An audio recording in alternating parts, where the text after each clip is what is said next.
Hello, everybody, and welcome to a new episode of the MinnMax Show podcast. I'm Ben Hansen, joined by Jeff Marchiafava. Hello. His friends call him Jeffum. We're joined by Suriel Vasquez. My friends also call me Jeff. It's really confusing, yeah. And we're joined by Kyle Hilliard.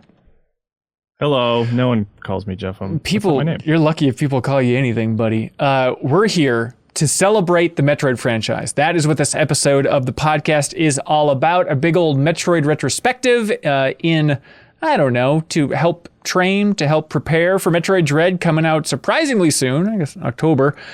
Then we have the surprise release of Axiom Verge 2 this week, and surprise number 2 is Suriel's been playing a little bit of it. Yes, Suriel? Yep, I have. Great. We'll talk about all that fun stuff. And then back half of the show, we're going to be joined by Janet Garcia, fellow cohort. And we're going to answer a bunch of community questions that people submitted over on Patreon.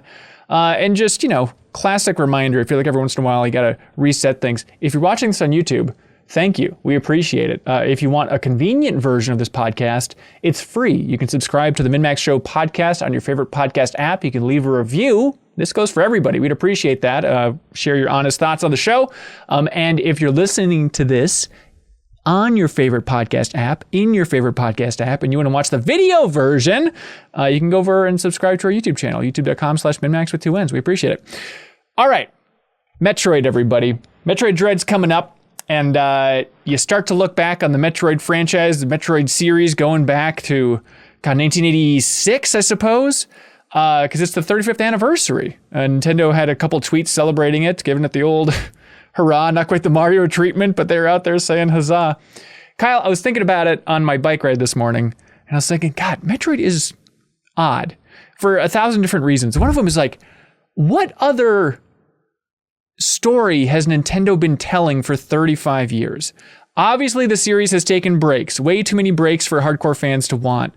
But it's just wild to think about the fact that they're trying to supposedly wrap up this narrative with Metroid Dread. Is there any comparison in Nintendo's backlog for a continuous kind of sort of story here? I mean, because the quick answer in your head is Zelda. But right. All that sort of continuity of it is sort of retroactive, I think. I don't think they started trying to pull everything together until much later. And even that's totally secondary. You know what I mean? They really, it's not a continuous story unless you're a nerd like me and you dig into that kind of stuff. But yeah, it's not like Mario has a consistent narrative or anything. Yeah, that's a good question. Yeah, I think it's the only one that they've really sort of taken the story seriously. Fire Emblem, I guess, but even more so than that, maybe. For actually trying to tie these things together with this is 2, this is 3. I feel like I want to say it's a little closer to Final Fantasy with Fire Emblem, where it's it's not necessarily like a different scenario completely every time, but it feels like a lot of sequential stories that just happen to be set in the same world versus this Fire Emblem references events from the previous games or whatever. Yeah. How about Kid Icarus? Was that 3DS game a continuation of the Kid Icarus story? I think it was. I'm trying to even remember. That's 3 games, right? NES game, Game Boy game, 3DS game. Yeah. Right. Okay, so that's the competition, I guess. Yeah, that's the key to a long-running continuous. And everybody should know Jeffum is quite high. Yeah, he can't handle these quips that are coming in so high. Yeah, I was gonna say the key to a long-running continuous story is just only do one and then wait 30 years and then do another one, and then you're a genius. Yep, that's right. It makes a line. That's it. I mean, it helps when none of them are when the overarching story is Samus is a bounty hunter. She found one man. There's one. It's a very small story. All told, they're not getting too far up their own butt. There's hints of that I think we can unpack as we kind of go through the games here. But there's not full on time travel. It's not the complexity of a lore you'd expect 35 years into a franchise at this point. But yeah, talking about Metroid's place in Nintendo's gameography overall, obviously the hardcore fans are always screaming, give it a bigger budget, make it a real game, make us a new one. Well, make us a new one that's not on the 3DS, a real new one. So many things to want with the Metroid franchise. Make us a new one and maybe buy it. We'll think really hard about playing it. Right. But looking at the franchise sales, it's okay, where it lands really helps put in perspective probably how Nintendo sees this franchise overall. Where series sales, it's at around 18 million.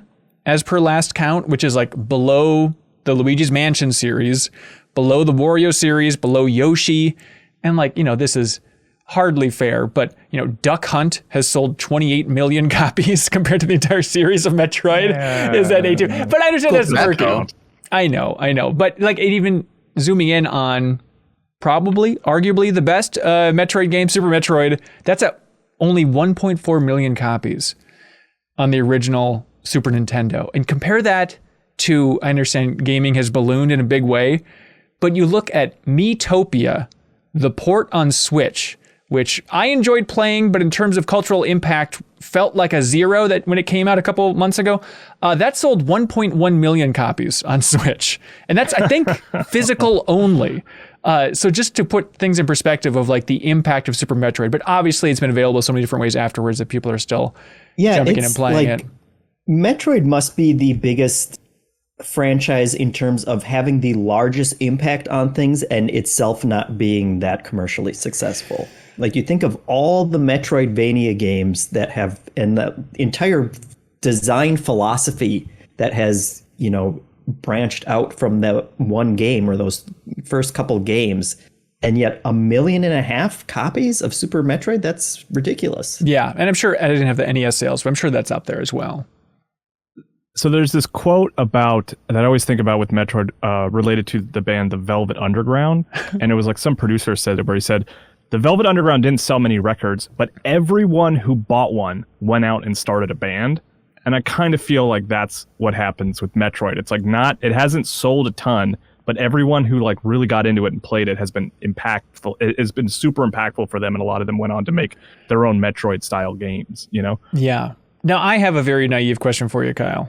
Please forgive me for this naive question. Yeah. But even, reading a bunch of interviews about the development of the first Metroid and Super Metroid, I mean, they reference with the development of the first Metroid that like, we were kind of taking that idea of needing items to get to new areas instead of like a temporary thing, making it more of a permanent thing. We kind of are taking that from Zelda. And I understand these games are very different. I mean, perspective-wise, everything like that. But do you think that when it comes to the Metroid classic formula, that we don't pay attention enough to like, well, that's basically Zelda's formula, right?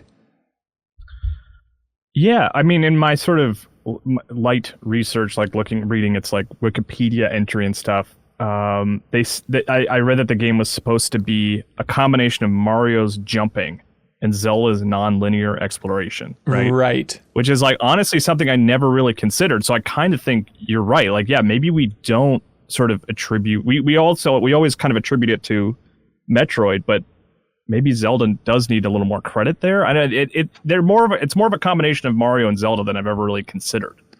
Yeah, and going through the history, like reading old developer interviews with the original Metroid, it's so funny because it's like that classic thing. I'm sure a large part of it's the translation and just reading the text version of this, but it's always like, what are you guys talking about? But it's just these obvious things that I love that the developers see in Metroid that no one else sees.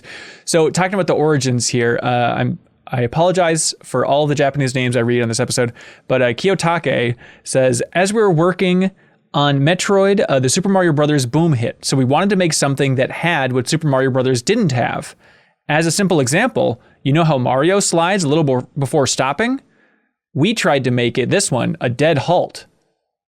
It's like, that's like the big innovative move is like no sliding when you stop. Okay, sure. And then obviously it's like, okay, and you're focusing on attacking instead of avoiding enemies like Mario. I love that idea too, which is like, I feel like is pretty dead in sort of entertainment media across the board these days, of like the Mario boom hit, so we wanted to do something different. The normal reaction would be the Mario boom hit, so we want to make our own Mario or make a different take on Mario. I guess it's different when it's internal. But like that's not you don't hear that anymore. You don't hear like that thing's really popular, so we're gonna do something different. Yeah, we can't do that. We can't emulate success. That kind of ties into what I came across in a couple of these retrospectives, which is that Gunpei Yokoi was the producer on the first Metroid, and he was a big guy in Nintendo as well. And kind of father of the Game Boy and all that stuff. Yeah. Yep. Yeah, and he before making the Game Boy, he had a couple like modest hits with like Ice Climbers and an Excite Bike and stuff like that. And so it at least this one retrospective that I read made it seem like there was a bit of a rivalry there, and that he kind of he had some feelings about how successful Miyamoto had become, and he wanted to make his own franchise that was as successful as Mario, but doing it in his own way, as opposed to, that kind of idea of like, well, this guy who was I was his former mentor is really successful now, so I'm just going to copy him. It at least kind of seemed like there was a bit of a rivalry there, and that, he wanted to prove that he could do it himself. Yeah, I wonder, that seems like too convenient of a narrative of like these two were butting heads. The apprentice had become the master and he resented it. I think Gunpei Yokoi, I believe he wrote a book. God, forgive me if I'm wrong. Forgive me, please. But I don't know if it's been localized, talking about his time. So I'm curious how many quotes are actually coming from him for that overall idea. But Jeff, what is your history with Metroid? Did you play the first one? Did play the first one. I was a little baby boy. Yeah, what do you remember about it? Well, I remembered, and it also kind of fit into this convenient narrative of the fact that it was completely different from anything else that I had played or anything that I expected from Nintendo at the time. There was like this really different, moody atmosphere to it. It felt more mature. Like the world was more immersive, which we kind of use all the time. But that idea of going through this one big world and, going back to different places and unlocking new areas, like that was all really mind blowing at the time. I had more. Super Metroid was kind of the one that I played more of because I had a Super Nintendo. We kind of only rented Metroid a couple times when we were allowed to rent an NES. But yeah, that's something that even when I boot up Super Metroid now, like I still feel it. I feel that atmosphere. I still get the same kind of goosebumps that I had as a kid. Yeah, and I was thinking so much about this. Like, obviously, Metroid owes so much to the Alien franchise, Ridley's name, all that stuff, even the way they name planets. And it's like, By the way, I Googled, does Ridley Scott know about Metroid? Has he ever talked about Metroid? Because it is like they named Ridley after him, after the director of Alien. Right. And as far as I can tell, he's never been asked about it. He's got a new movie coming out pretty soon, so I'm hoping maybe he'll do some, what is it called? Press junkets. Yes. I hope someone asks him if he knows who Ridley is, the monster from the Metroid games. I would love to see his reaction to I'm looking forward to him spitting on a reporter's face, because it seems like that would be the last thing Ridley Scott would ever be aware of or want to talk about. You excited about Metroid Dread? Hey, How did you feel when they announced Ridley for Super Smash Bros. Ultimate? Was that exciting for you? The thing I'm still I wanted Geno. I'm still confused about the basic idea, and I was trying to Google, but Ripley and Ridley disconnected. The idea that the main character in the Ridley Scott film is named Ripley. Coincidence? Is that what I think so. Okay. Believe it or not, I think the script was written. The script was written like before Ridley Scott was on board, right? I would think was so. Ripley the name in the script? Look, these are facts. We didn't do a bunch of research on Alien Retrospective. Yeah, that's coming up soon.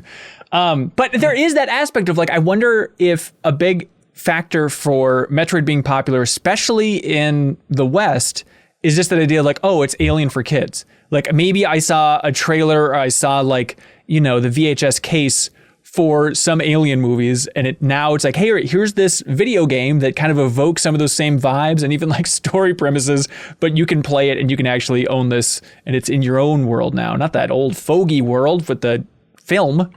Well, and there's also, and this ties into one of the other revelations I had while researching this stuff, that Nintendo has really been Nintendo since the beginning, because when they released Metroid, it came out like 2 months after they had introduced like upgraded cartridges, but it was still on the older like floppy disk system in Japan. So a lot of people point to that as kind of torpedoing the sales, and it's like, man, they've been pulling that same move for that long, huh? Since 1986, that classic Nintendo move of like, wait a minute, I just got a new system. Why am I playing this on an old system?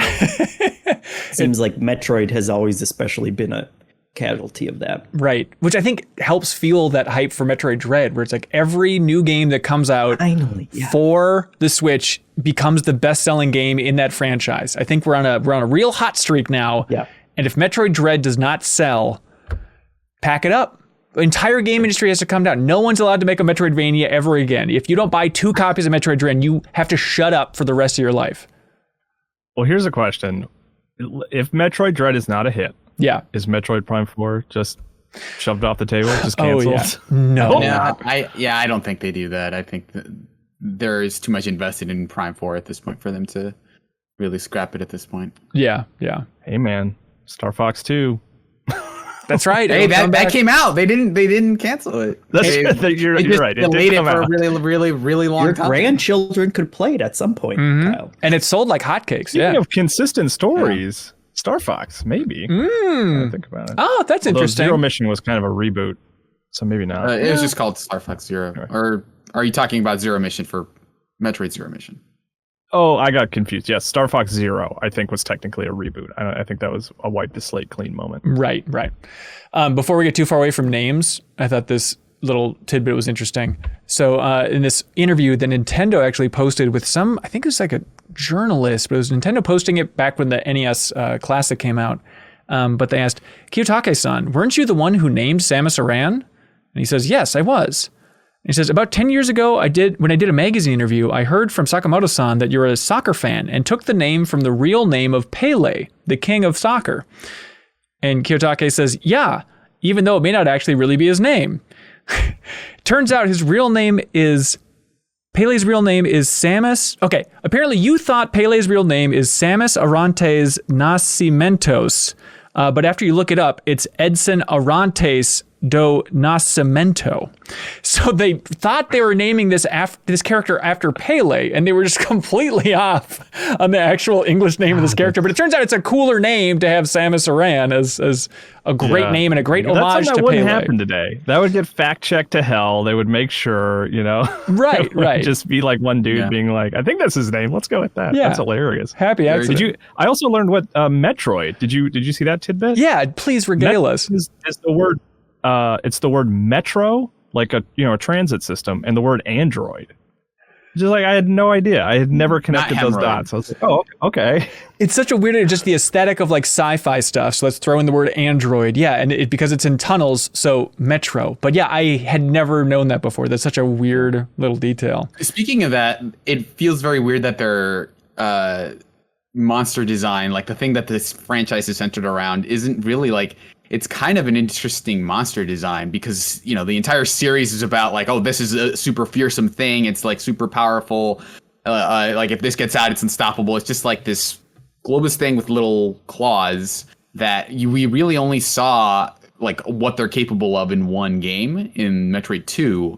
Every other game is just like, here's the floating kind of brain looking monster that never really poses that much of a threat otherwise. Yeah, I wonder if it's like... Meanwhile, you're fighting like giant monsters and like bone pterodactyls and like all Why these aren't they the galactic threat? Yes. Yeah. Why isn't it called Ridley Keeps Coming Back? Right. I guess, yeah, I wonder if it's like, well, we didn't want to have as a key component this like xenomorph, like actually scary thing because we want this game to appeal to a bunch of different ages, or maybe it's just a cleaner design to have something pure for like floating around. I bet it was all gameplay inspired, right? Like it needs to like float, be able to attach to your head. So therefore, let's make it a jellyfish. Which is weird because then the Chozo, the race that is giving you all the upgrades, basically looks closer to a xenomorph than the actual bad guys. Right. That's a mess. But yeah, it turns out the game. Because was it Sakamoto, who's like Mr. Metroid these days, right? Like he sort of shepherds the franchise. His credit on the original Metroid was character designer. So do you think he designed all that stuff? Do you think he drew the Metroids and the I don't Chozo think so, because I read that he came in for the last 3 months of development. The first game was in development for 10 months, and he came in pretty late. I don't know exactly what type of stuff he'd be doing at that point, but yeah, now he is seen as the godfather of Metroid because he went on to direct Super Metroid and everything like that. But yeah, the original art direction, I'm not sure who was actually tackling that and who left the project, how the whole thing worked. But obviously, first Metroid game, iconic for a bunch of different reasons. The music, certainly up there from our dear friend Hip Tanaka. as he's called, the composer at Nintendo, who also did the music for Mario Land, Kid Icarus, Dr. Mario, Earthbound. Do you know what he's doing now, Kyle? I forgot. He retired? I don't think so. Answer? No, that would be the most boring answer. No, I forgot about this. He's the president of Creatures now. Like 1/3 ownership of Pokemon, the company that handles all the cards and a lot of just the industry side of Pokemon. What is it with Pokemon taking composers and making them very important, like, people in charge of the Pokemon franchise? That is true. They respect music over there, man. That's what Pokemon are all about. Hey. You ever just listen to a song and think this guy's management material? Dude, you're telling me when you hear this song, you don't think it? Let's just sit back and appreciate how good the Brinstar theme is here.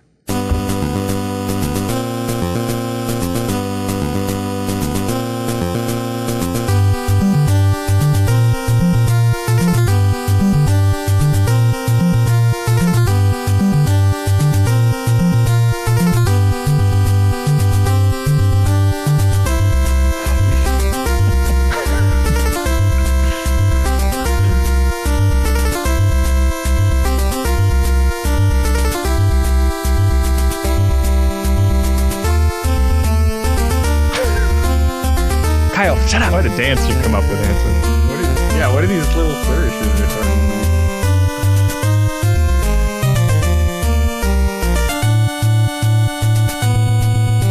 make? That was in honor of. Have you watched 3-2-1 McCartney on Hulu, Kyle? No. It's very good. The entire premise is it's like Rick Rubin, the producer, going through the old master recordings of the Beatles with Paul McCartney. And it's really cool because like, oh, let's solo this track. Tell me what you remember about this recording session. It's like a cool way to kind of get him out of his interview groove. But it's also just a lot of like them standing around nodding, listening to like old Beatles songs. And it makes me laugh that Paul McCartney hearing this song he's heard 40,000 times. So he's like trying to put some spin on it. So every once in a while he's like, when there's a high note, he's like, oh, and like points up and then try and just do a little something, but it doesn't really work. You said Hip Tanaka was the composer? Yeah. Yeah, okay. I listen to that music now and just think of him just approving Pokemon cards designs. It's like, no. Yep, that's a good Pikachu. Okay, yep. That's his life, baby. Okay, this is perfect Squirtle. This is good. Yeah. Well, I guess, on that note, like, the music is obviously a huge factor for Metroid, and that's how I learned about the franchise, because, I was a late bloomer when it came to the gaming scene, and realistically it was, oh yeah, that's the thing with the really annoying Smash 64 level with the lava that hurts you. And then I guess my friend Alex always played as Samus, and I didn't really know who that character was. But I mean, Suriel, are you Smash introduction to Metroid, or are you cool and hip and older than that? Yeah, no, that was the first time I'd ever heard of Samus. Yeah. I don't know that I even connected it to like, this is a franchise that has been around. I just thought like, oh yeah, like they put, she's in there along with the rest of the Smash Brothers cast. I don't really know who it is. Captain Falcon, I guess they were also racing games. Right. I wasn't super familiar. Like I wasn't someone who read up on stuff at that point. So it just felt like, okay, I guess they needed people for this fighting game. So they threw in this other character. But yeah, it is especially weird because I think that's maybe the only franchise in Smash 64 that ended up not being on the Nintendo 64. Well, Earthbound. Oh, that's true. Yeah. But it is, I guess it's weird that there's two in there now that you mention it.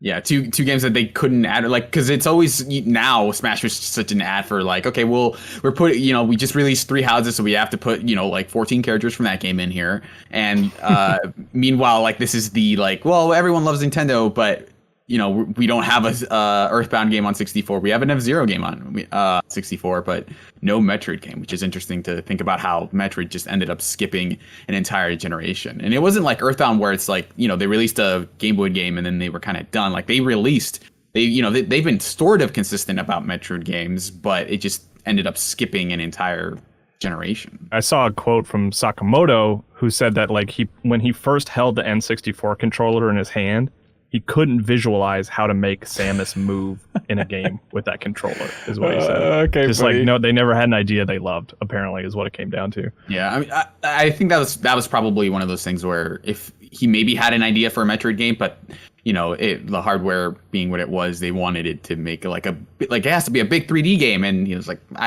if it's not going to be a 2D game, maybe he just didn't have a good idea of what that would look like. He just let's not make it. Yeah, and it's probably, okay, we got to push for 3D, or we should try after the, all the ground we broke on Super Mario 64. So could the tech actually pull this off? And no matter what, that game would have been a janky mess. Like, best case scenario, we get something like a Jet Force Gemini or something from that's probably not the best case scenario, but even then a 3D Metroid would have been pretty rough. Unless they went 2D, unless they did like a Yoshi Story Mischief Makers kind of direction. Right. Would have been cool. Or what if they went like first person, but it looked like Doom? So it's like Metroid Prime, but it's got the interface of Doom. Yeah, and actually go through that Metro, yeah. Well, they had also talked about in the like multiple histories of Metroid, how like Super Metroid came out super late in the development cycle for Super Nintendo, and then the fact that it didn't do well. And I think that still kind of ties into this idea of like doing Metroid different from Nintendo stuff. Like that was great in terms of making an impression on players and critical reception and stuff. But I wonder how much internally to Nintendo kind of making an anti-Nintendo game went down when also it didn't sell super well after that. And with Super Nintendo, it sounds like they were like the game almost got canceled multiple times, and they were like the budget was continually being cut because it was like the biggest like memory for a game they had made up until that point. So I wonder like if as soon as that Super Nintendo came out and didn't sell well, which, to be fair, came out very late in the Super Nintendo's lifespan. But if that was just kind of another strike against it, and the idea of then like jumping in and trying to turn around a quick Nintendo 64 one, like I would guess that the management over there was more than happy to kind of punt that, like the next sequel on that. Yeah, especially when games like, Super Scope 6 and stuff was outselling Super Metroid on the Super Nintendo. Yeah, and like it's crazy when you look at the gaps for the Metroid series. Like that's obviously a big one. And just thinking, I mean, in that span then, for Metroid releases, it's Super Metroid and then nothing until Metroid Prime, which in my mind is an infinite amount of time, but I guess that's only 8 years ultimately. And now this doesn't seem unreasonable for a franchise, but probably because I was, in my gaming prime in that era, like it seems like that was just an impossibly long time. Yeah, it's also weird because like Sakamoto's history with Nintendo is pretty interesting. Because I think his equivalent on other franchises would be like Aonuma for Zelda, where he wasn't like the creator, but he ended up becoming the caretaker. But if you look at the list of games Sakamoto has made, it just feels like.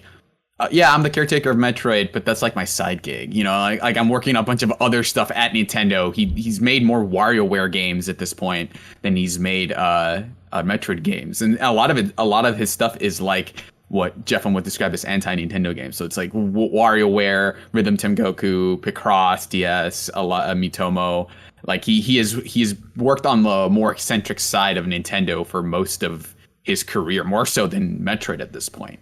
Yeah, it is definitely that realm and that development circle and the people that go to work on a Metroid game, obviously before it's, being worked on in Spain now. But it feels like it's always that kind of Wario team. I mean, even to the fact that like Metroid Fusion and Zero Mission are made on the Wario Land 4 engine and stuff, it's that same circle of Nintendo developers where it's like, that's the arena you guys are in. We're not going main Tokyo Mario team at this point for Metroid. It's this weird kismet of like seeing the one of the earliest games he worked on was like the Famicom Detective Club. Oh, really?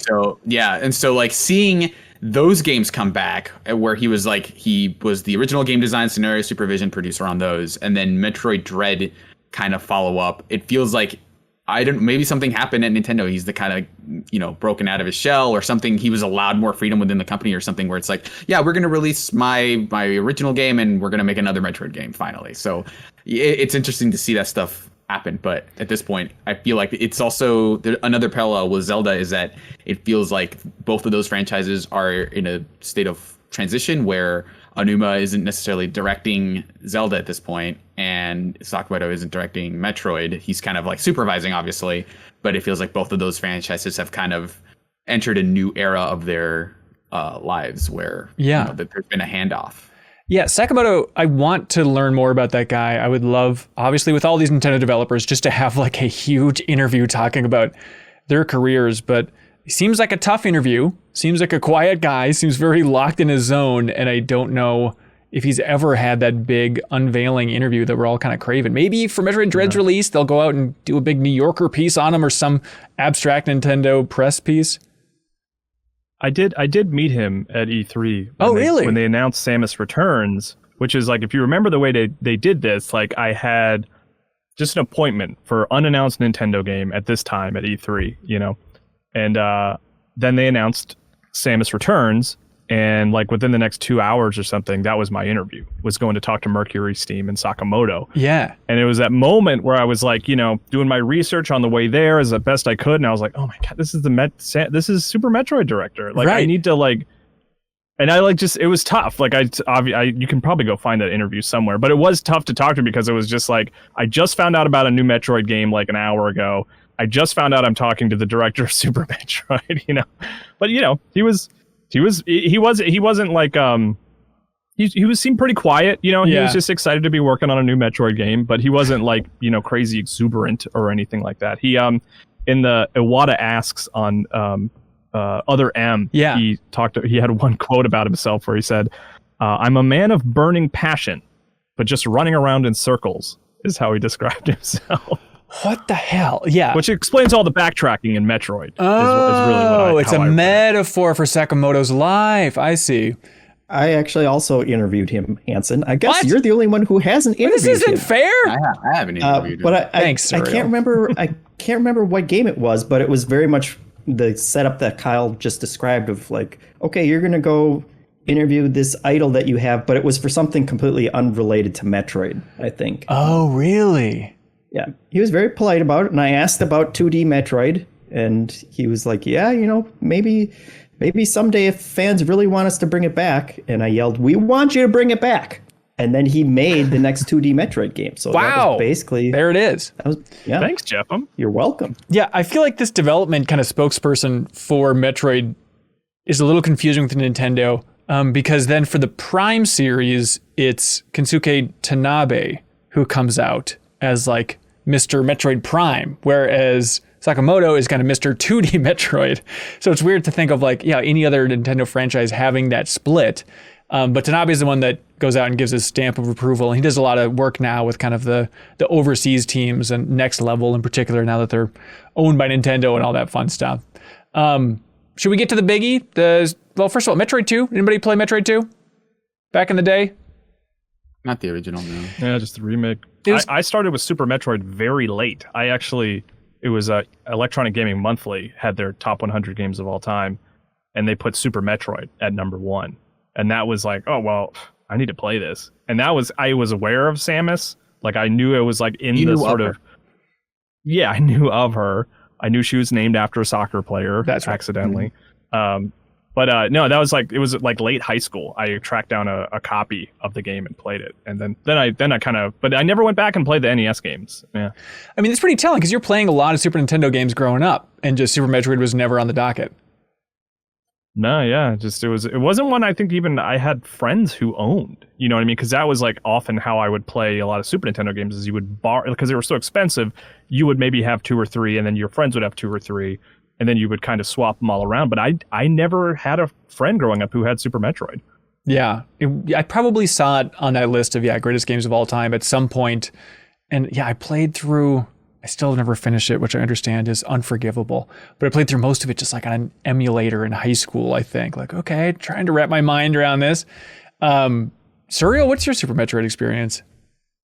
I played it on the Wii U for a few hours, and then I think my save got corrupted, so I still have not finished Super Metroid. Interesting. Oh, wow. Couple of us. Unforgivable. And Jeff, you're in peak hype by the time you got Super Metroid, just because you had played a little bit of that original, or where were you at? Yeah, I mean, I think if you owned a Super Nintendo back in the day, like there were a few huge games that just like everyone knew about and that you went out and got, and that was definitely one of them. I don't know that it was necessarily like, oh, I remember, seeing and playing Metroid at my cousin's house 10 years ago or whatever, but it was the cool game that was blowing everyone's minds and was kind of this weird sci-fi shooter thing that was unlike anything else on Super Nintendo at the time. So yeah, And did it seem back in the day like this is the coolest game I have on my SNES? Like everything else is cute and fun, but like this makes me feel like an adult. Yeah.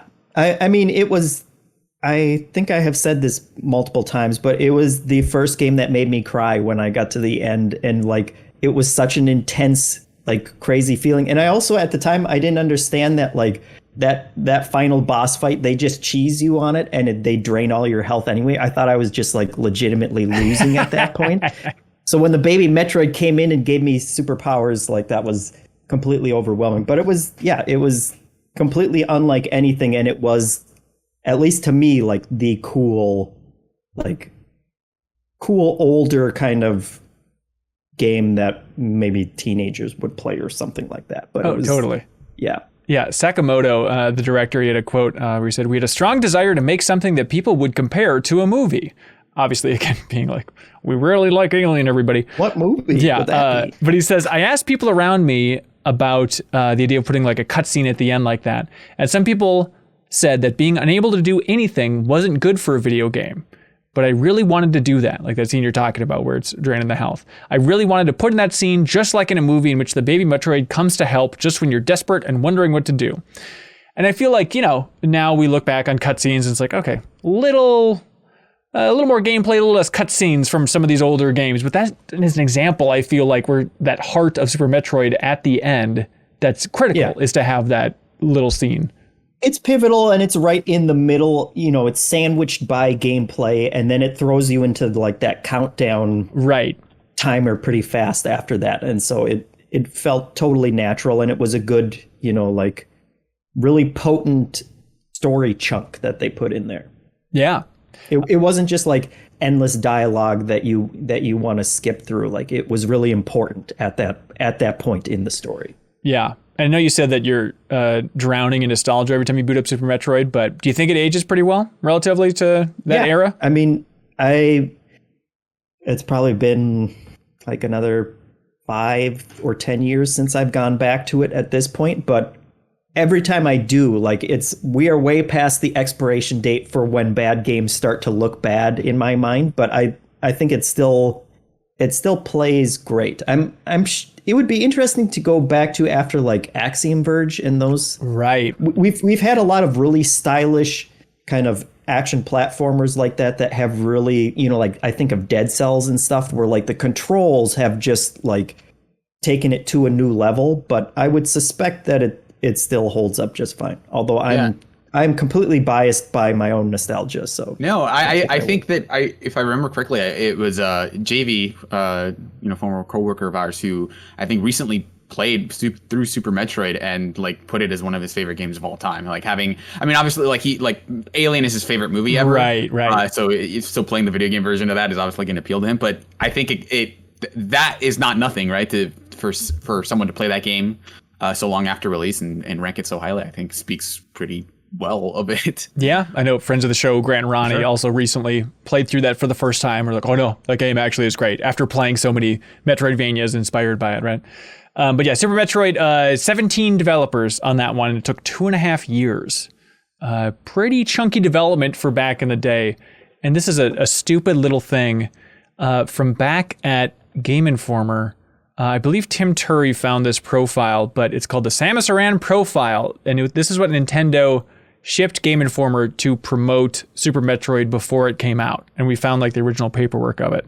And so it kind of goes through like, Samus Aran profile, career encapsulation, her aspirations, her ambition, all this, dorky stuff. She's really leaning in. And then it says, well, it's like, what is her hot new weapon? She's like, it's definitely my X-ray scope. This scope allows me to reveal secret passages on the planet. Trickiest enemy, Metroids. So, got it. And this one, it says, shock of the millennium, that under my power suit of cybernetic armor, I am a beautiful feminine woman with long purple hair and green eyes. Is what the official Nintendo press release says about Samus. Bold move. Like, I'm trying to remember even like Zero Suit in the original, when you can play through that game, like the purple hair and green eyes bit. Where is that coming from? It's also because, like, isn't there a drawing of her where she has green hair and a purple outfit? Or am I confusing that character? Oh, I don't know. This one on this press release, yeah, she does have purple hair. So it's probably just somebody in the American, marketing team putting that sketch together. I mean, she had green hair in the NES game. Okay. And then red hair, I think. Well, encountering the Metroids messes with you. Now she's blonde, but right. Yeah, I don't know where the purple comes from. It's so weird. Yeah, it's such a mess. But they had a greater color palette when they went to Super Nintendo. So that's right. Really that's right. Green becomes yellow. Yeah. Mm-hmm. Let's see, Metroid Prime. This. Hanson, we should mention. I'm sure you came across it multiple times, but that whole decision to make Samus a woman was really just like, and everyone who retells it was like, yeah, we were just sitting around and someone, I can't remember who, just said, hey, wouldn't it be cool if she was a woman? And we were like, yeah, so then we made it that way. And that's apparently all of the thought that went into it. Yeah, but still good on them. I think because the idea is they were trying to come up with multiple endings. So we're like, how can we come up with an ending that would surprise people or something like that? But that casual and now it's, a kind of character. Tim Lauro actually submitted a comment over on Patreon saying, my earliest game memory is watching my mom play through the original Metroid on NES. She was as surprised as anyone when Samus turned out to be a lady when revealed at the end of the game. She was a lady. That is legitimately like an amazing decision to hold it off until the very end, like which most people probably didn't even see at that point. But it's like to have people playing an entire game thinking you know who the protagonist is, and then be like, oh, no, actually, especially, in the 80s when people were, I guess people are still sexist today, but I'm sure it turns out that was legitimately a cool choice. And I was just as surprised as anyone in a good way. It was cool. Yeah. And just to have that, like, it's almost like a real test. If you're talking about the game on the playground, it's like, okay, only if you made it to the end, you understand the identity of this character you're playing the whole time. Because even in like the instruction manual, in the American version at least, it always refers to Samus as a he, just to try and build up that plot twist, which is confusing, but it's cool. I mean, is it to build up the plot twist, or did you just generally not know? They probably didn't know. It's an astronaut. I think it was that. Yeah, she's got rainbow hair. I mean, whatever. It's an android. Look at it go, I think is what the original instruction manual said. But yeah, Metroid Prime. Coming out November 17th, 2002. I was in love with my GameCube at this time, hungry for anything new. And then nice handle. I was lugging it around everywhere I went. I was biking to school, sucking a lolly, holding my GameCube. And then Metroid Prime came out, and GameSpot, I want to say, gave it a 9.6. Let me see. 7. 9.7. Thank you. Yeah. And I was a huge GameSpot fan. So I was like, okay, well, I've dabbled with this other game, Super Metroid, on my computer. I guess now I need to jump into Metroid Prime. And even though I've never been more sickened by a game when it comes to motion sickness, like I was like cold sweats, I blasted through Metroid Prime and it was a delight. But I assume we're all Metroid Prime fans? Yes. Yeah, yes. I actually I played it for the first time recently. I played Metroid Prime 3 right when it came out. Oh, interesting. But I only beat Metroid Prime 1 like within the last 2 years because I streamed it. Yeah. How is it? How's it age? And it holds up. Awesome. It really well. It looks great. It's so cool. I mean, the atmosphere of that game is sort of like unrivaled. You know what I mean? We talked so much in our Dead Space Deepest Dive about in-game user interface and how important that was to maintaining sort of like this grounded feeling that you're actually on the spaceship. And like Metroid nailed that. Like everything that you see in the game is data that Samus gets as well. And it works so well and it looks great. Yeah, it holds up really well. Yeah, and I remember talking to the game's director, Mark Pacini, I think is how you pronounce that last name. But he was telling stories about how when they first started working on this game, this was down when he was at Retro, obviously, talking to Nintendo, they said that in the Retro studio, they had like this piece of concept art that they had hanging on the wall, which was like Samus looking all badass and like bloody, like kind of like war-torn Samus style. What do you call it? Shattered Samus or something. And then they were talking to Nintendo, and Nintendo's like, well, obviously Metroid Prime is a game all about scanning things. Like, what? Like, oh, the visors and the scanners, like that's the game. That's the gameplay, is you walk around and you explore and scan things. And so I think the majesty of, if I may use so bold of a term, of Metroid Prime is that perfect fusion of, You got the atmosphere, some of that tone coming from Japan and Nintendo of just injecting a little bit of something different in here. And then also the Western philosophy of designing first-person shooters at that time, especially down in Texas. And then like Metroid Prime is that perfect fusion, no pun intended, of those two sensibilities, and they like hold each other equally, and it works out perfectly. Whereas if it was a purely retro design game, no influence from Kyoto, like I don't think it would have aged nearly as well. Yeah, I was actually reading the Iwata asks for Metroid Prime 3, and they're talking about the differences between Western and Eastern developers. And Tabata, who was one of the producers on the game, I believe, who is actually kind of interesting because they mentioned how Tabata, she I guess was hired at EAD, the division that that infamous Nintendo division, to do office work. It was her understanding, and then she got in the office. It's like, oh, you're one of the developers of this game, of helping out with like Metroid Prime, and she's like, I guess I am, and then she's like, she basically worked her way up within the company. But she mentions that when you work with a Western studio, you begin to get the feeling of why Hollywood films look so great. In addition, it's not just the visual style, but also the technical side, which tends to be of excellent quality. The physics, etc., are also tightly coded. When Samus turns into the Morph Ball, or when she shoots her cannon, things like reflections move very naturally. On the other hand, the strength of Eastern developers is in their attention to very minute things. For example, if you have to choose one over the other, it is Japanese developers who are good at composing chronologically coherent stories. That's why when we ask them, among other things, to make a proper chronological table of the events and to update it regularly. That's such a fun perspective. Yeah, that summarizes a lot of it there. That's perfect. And talking about like the atmosphere and how much that carries through. God, what was it? Last year? Was it earlier this year? That fan project release, which I think is still available. That's called Metroid Prime in 2D, where it's just the first area that you can run around, and somebody converted Metroid Prime to kind of look like Super Metroid, but it seemed like a pretty cool fan project there that Nintendo hasn't blasted from orbit or anything yet. But yeah, obviously the music in Metroid Prime is incredible. Phendrana drifts, obviously. So much great stuff in that game.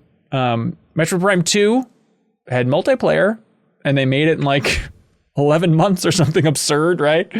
Kyle? I did know a guy who swore by that multiplayer. He claimed that he loved it. Okay. Played it more than Halo. He claimed that he loved it. I definitely played, that was definitely in the rotation for when, I had friends over, and it's like, okay, well, we've played Mario Kart, we've played, a bunch of other stuff. Like, let's play like 2 hours of Metroid Prime 2 Echoes' multiplayer. And I remember enjoying it. I don't think it was like, though, this is incredible, like we need to start an esport out of this. But I remember enjoying it. Yeah, it seemed kind of fun. It was also super hard. That Prime 2 is probably by far the hardest one of those games. Yeah. And then Prime 3, I assume you're number one lover of, Kyle? Yeah, I love Metroid Prime 3. I was also like fully on board at the time with the motion controls and people trying to do interesting things with the motion controls, and like it was like super fun to like use the left nunchuck to like whip enemies and like pull them toward you and stuff like that. And like the way the game opens up where you can kind of use the Wii remote to like look around the cockpit of the ship. Like, yeah, I have a lot of love for Metroid Prime 3. I really like that game. Yeah, nice. Obviously, Zero Mission and Fusion, beloved on the Game Boy Advance. We talked about them previously with our big Game Boy Advance episode, and then there's also a Max Spoilers episode on our YouTube channel for Metroid Fusion, because Kyle and Surreal just played through that thing, which is amazing. So if you want a huge discussion of that, you can go check that out on our YouTube channel. Yeah, we mentioned it before, but it is bonkers that Fusion released one day after Metroid Prime. That was just like, when it rains Metroids, it pours Metroids. Here you go, everybody. What do you mean they both didn't sell well? No, I think they sold fine relatively. Yeah, but to go back to Prime 3 real quick, Tabata was, she majored in Chinese, and she was not like a huge gamer.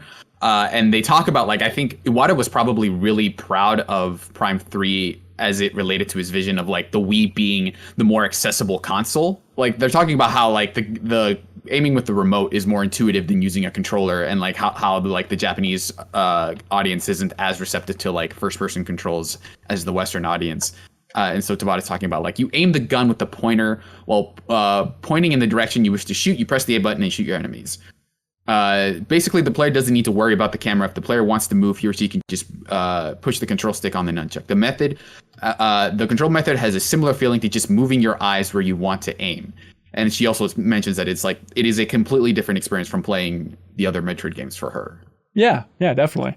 And it worked for some people. And we're still waiting on that mysterious HD re-release of the Prime trilogy, which we've been assured basically, super retrofit exists. all of those controls into the other two games, which is... Oh, right, that's right. Yeah. But then, I'd imagine that if that HD version ever comes to the Switch, then they'd probably offer motion controls, for Metroid Prime 1 and 2. But forget about that weird Wii version of that. But then, here comes the juggernaut. Here we got Metroid Other M. The Wii game that some fans don't even want to acknowledge it exists. I feel like from the outside, I heard so much crap about Metroid Other M, and it was a lot of just like people screaming about the story being so stupid and the idea that Samus has her abilities, but the commanding officer is not letting you use them as being the stupidest way to Metroid your character and kind of reset their skill base. And then I think we did a game, like a replay back at Game Informer, Metroid Other M. And I'm like, parts of it kind of look cool. Like, am I going on a crazy limb to say too much of a bad rap for this game? I like Metroid Other M. Oh, there it is. As a Metroid game, I think it works. But I think that was to me the turning point of like, the game can be interesting or fun, but like I don't think it's a bad Metroid in like the mechanical sense for me. Like there's some kind of rough stuff with like having to move the controller around constantly. And some of the upgrades were kind of like weird, but I think that was one of those cases where I think the game can just thematically not be interesting. And I think that stuff is like the very sexist premise of like, here's a male commander basically telling you what you can and cannot do, even in the face of like life-threatening situations. Right. I go into the lava area, my suit is on fire, and you're telling me I can't activate I think that was like a good case for, where the conversation about video games was, where it's like we can talk about more than just gameplay and how that can impact our experience with the game. So I think that like mechanically it works, but I think as I read about it and stuff and started reading people's perceptions, that was like one of those like, oh right, like we can think about games in this way of more than like, well, if the components are good, then it is automatically like by math a good game. Yeah. Kyle, didn't you just replay this one too? Yeah, no, it's funny because I'm a longtime Other M defender for a lot of the reasons that Suri was talking about. Like mechanically, I think it's cool. Like I think it's fun to play. Looking at the Iwata asks, their goal, they had multiple goals. One was like play the game entirely with just a Wii remote, which is interesting. Oh god. And also to try to find the quote that I wrote down. Sakamoto said he wanted to try to make like an NES game using the latest technology. That was like the pitch, because then you have the controller with the D-pad and the two buttons. And like in terms of gameplay, I think it works pretty well. I think it works well. I think the game looks good. But yeah, I mean, all those elements of the story are just indefensible. Like the story is awful. And there's like, it seems like there was two groups sort of working on it. It was mainly Sakamoto and then this like company that they hired to make CG animations. For all the story sequences and stuff like that. And one of the quotes from Iwata asks from this guy Kataura, who was this company that made commercials that was hired to make all the CG cutscenes for Metroid Other M. He said, "Samus is a woman who is poor at coping with life's problems." And like at that point, it's just like there's a fundamental disconnect here, because that is never ever how I've thought about Samus on any ever. You know what I mean? I mean, it's a prequel, sure. We can explore how she learned to become who she was, but like I don't know, they just missed the mark so hard on that. And it is frustrating. I understand why people are down on the game, but I think if you kind of look at it as a functional, like the design of the map, the way the combat works, it's a solid Metroid game. It's not fun. Even. And I played it within another one that I played within the last 2 years. All right, that's surprising. Yeah, I mean, correct me if I'm wrong, but according to this timeline that I looked up, not even a full prequel. Like the timeline is Metroid/Zero Mission, right. Metroid Prime, Metroid Prime 2. I'm sort of conflating things because there are so many flashbacks. Right. To when she was like in the academy and stuff. Like that's a big part of the story. But it is a Super Metroid sequel, like canonically. Not canonically anymore, but yeah. Yeah, okay, yeah. So the timeline here is Metroid/Zero Mission, Metroid Prime, Metroid Prime Hunters, of course, we stand a legend. Metroid Prime 2 Echoes, Metroid Prime 3 Corruption, Metroid Prime Federation Force, Metroid 2, Super Metroid, Metroid Other M, Metroid Fusion, and then Metroid Dread is the official stamp. Speaking of which, I had totally forgotten about Metroid Prime Hunters, the DS thing. Because I speaking of multiplayer games, I ended up in a clan for Metroid Prime Hunters. What? We had our own website, and like we would have updates, and we were like, let's play over Wi-Fi, like Nintendo Wi-Fi Connect. It was maybe like 2 months that I was in that clan. I was like, I'm gonna take this game seriously. I don't know what that means at this point, but like let's have a chat going on this website that someone had rigged up, and like talk about how like Metroid Prime Hunter strategies for 2 months. It was weird. So is this based on the full release or just the demo cartridge? No, I played a lot of that demo cartridge. It looked I also cool. played a lot of that demo cartridge. I beat that with like every control scheme that they recommended, of like, okay, beat it with just the button controls, beat it with the stylus, beat it with that little strap that you can attach to your thumb and make it like an analog stick. But in my mind, that demo. In my mind, that is like the original ugly prototype looking weirdo DS game. When I think of playing that big clunky gray thing, I think of playing Metroid Prime Hunters. It's just synonymous. Well, it came with the DS, right? It was the cartridge was in there, wasn't it? Yeah. Right. Kyle, I also read that Iwata asked for Metroid Other M. Just to jump back to that sucker real quick. It was maybe the most illuminating things that I've seen in terms of what it's like to work with Sakamoto. Like, there's a quote here from one of the developers at Tecmo saying, Sakamoto-san was a little bit vague about what he wanted to do at first. And Iwata says, he does seem like that from the outside, doesn't he? Sakamoto-san seems to have a specific image of what he wants to do, but he certainly doesn't express himself clearly. That's why he is unable to communicate his image from the start so that other people understand. And then they told this story. Jeez, what an employee review to get during what's supposed to be like a well, then he also, Iwata throws him under the bus here because they're talking about it, and they said, one of the developers says, for example, the very first thing we made available to the public on the website for this project was a piece of piano music. That piece started life one afternoon when we got a message from Sakamoto-san saying, I want to make a piece of piano music. After I responded, well, there's somebody on my staff who can play the piano, we decided to create the piece. Then I asked him, when is the deadline, by the way? And he responded, today. And then Iwata said, that's rather unreasonable. And they said, so we sent the music as email attachments, of course. Sakamoto-san is a bit of an obsessive. So his response upon listening to it was, this part is wrong. So we did it again and resent it to him. And his response was, this part is wrong as well. This kind of exchange continued over and over until about 8 p.m. And even the piano player started saying, I just don't understand. Can you imagine that nightmare? But hey, they did it, and everybody remembers that piano piece from Metroid Other M, so it all works out in the end. And apparently Sakamoto didn't read Iwata Asks ever. Yeah, it was interesting. Yeah, he wasn't a big part of that one. But then it's kind of a weird doldrum period again, obviously, and there's Next Level Games, the studio that created Luigi's Mansion, and eventually Federation Force. They were working on a 3DS Metroid game. It's like some concept art was released, and somebody from Next Level said, yes, that concept art is real. That's the first I'd actually seen of that concept art, but a prototype was made before being shelved in favor of Luigi's Mansion 2, or Dark Moon. It was about as bare bones as it gets, but it was still pretty fun. But then eventually, they did come around and they developed Metroid Prime Federation Force, which is the co-op focused Metroid Prime game where you don't play as Samus that also people never stop ragging on. It is just tanked everywhere. And again, this is a very naive perspective, but I played it for like an hour or two with a group of fun people and I was like, oh, it's kind of fun. I had a good time playing that little thing. It hews closer to Metroid Prime than I think most people assume, because like their lead show off thing with that game was that the soccer game. Blast you know Ball. I mean? Which is just like it's just like a side mode, but like the core game is basically like mini Metroid Prime missions. Right. Which is like kind of cool. It's still not what I want from Metroid, but I do sort of pause when people immediately pounce on it as being awful, or it's like it's a little more to it than that. But I didn't get into it because it's not really good for single player. Was my big thing. It's not super fun to play by yourself. I definitely think that's one of those games where the franchise label is as much a burden as it is a boon. I think no one would talk about that game or mention it ever if it didn't have Metroid Prime in the title, but I think saddling it with those expectations, especially when there weren't other Metroid games being made, definitely felt like it was setting that game up to fail. Especially because they released a message from the producer Tanabe, who's a producer on Metroid Prime.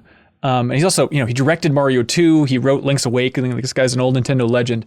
And in this YouTube video from Nintendo, he said, quote, "What I can say for sure is that Metroid Prime Federation Force is a game that definitely belongs in the Metroid universe."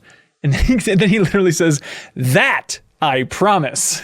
It's like, oh boy, Tanabe. Right. He was never seen again after that. Cut to robots playing soccer. Exactly. Well, I forgot about this. In E3 2015, they announced the game by showing that first. They're like, hey, check it out. It's Blast Ball. And everyone's like, is this a Metroid game? And like, I guess it was rumored that this game called Metroid Prime Federation Force was out there and they were going to show it at E3, but it wasn't until days later that they announced that. So like on the show floor, they were just pushing everybody to playing effectively what was Rocket League, like, hey, check out this Rocket League style game. But yeah, apparently Metroid Prime Federation Force started back in 2009 when Tanabe wanted an online multiplayer Metroid game.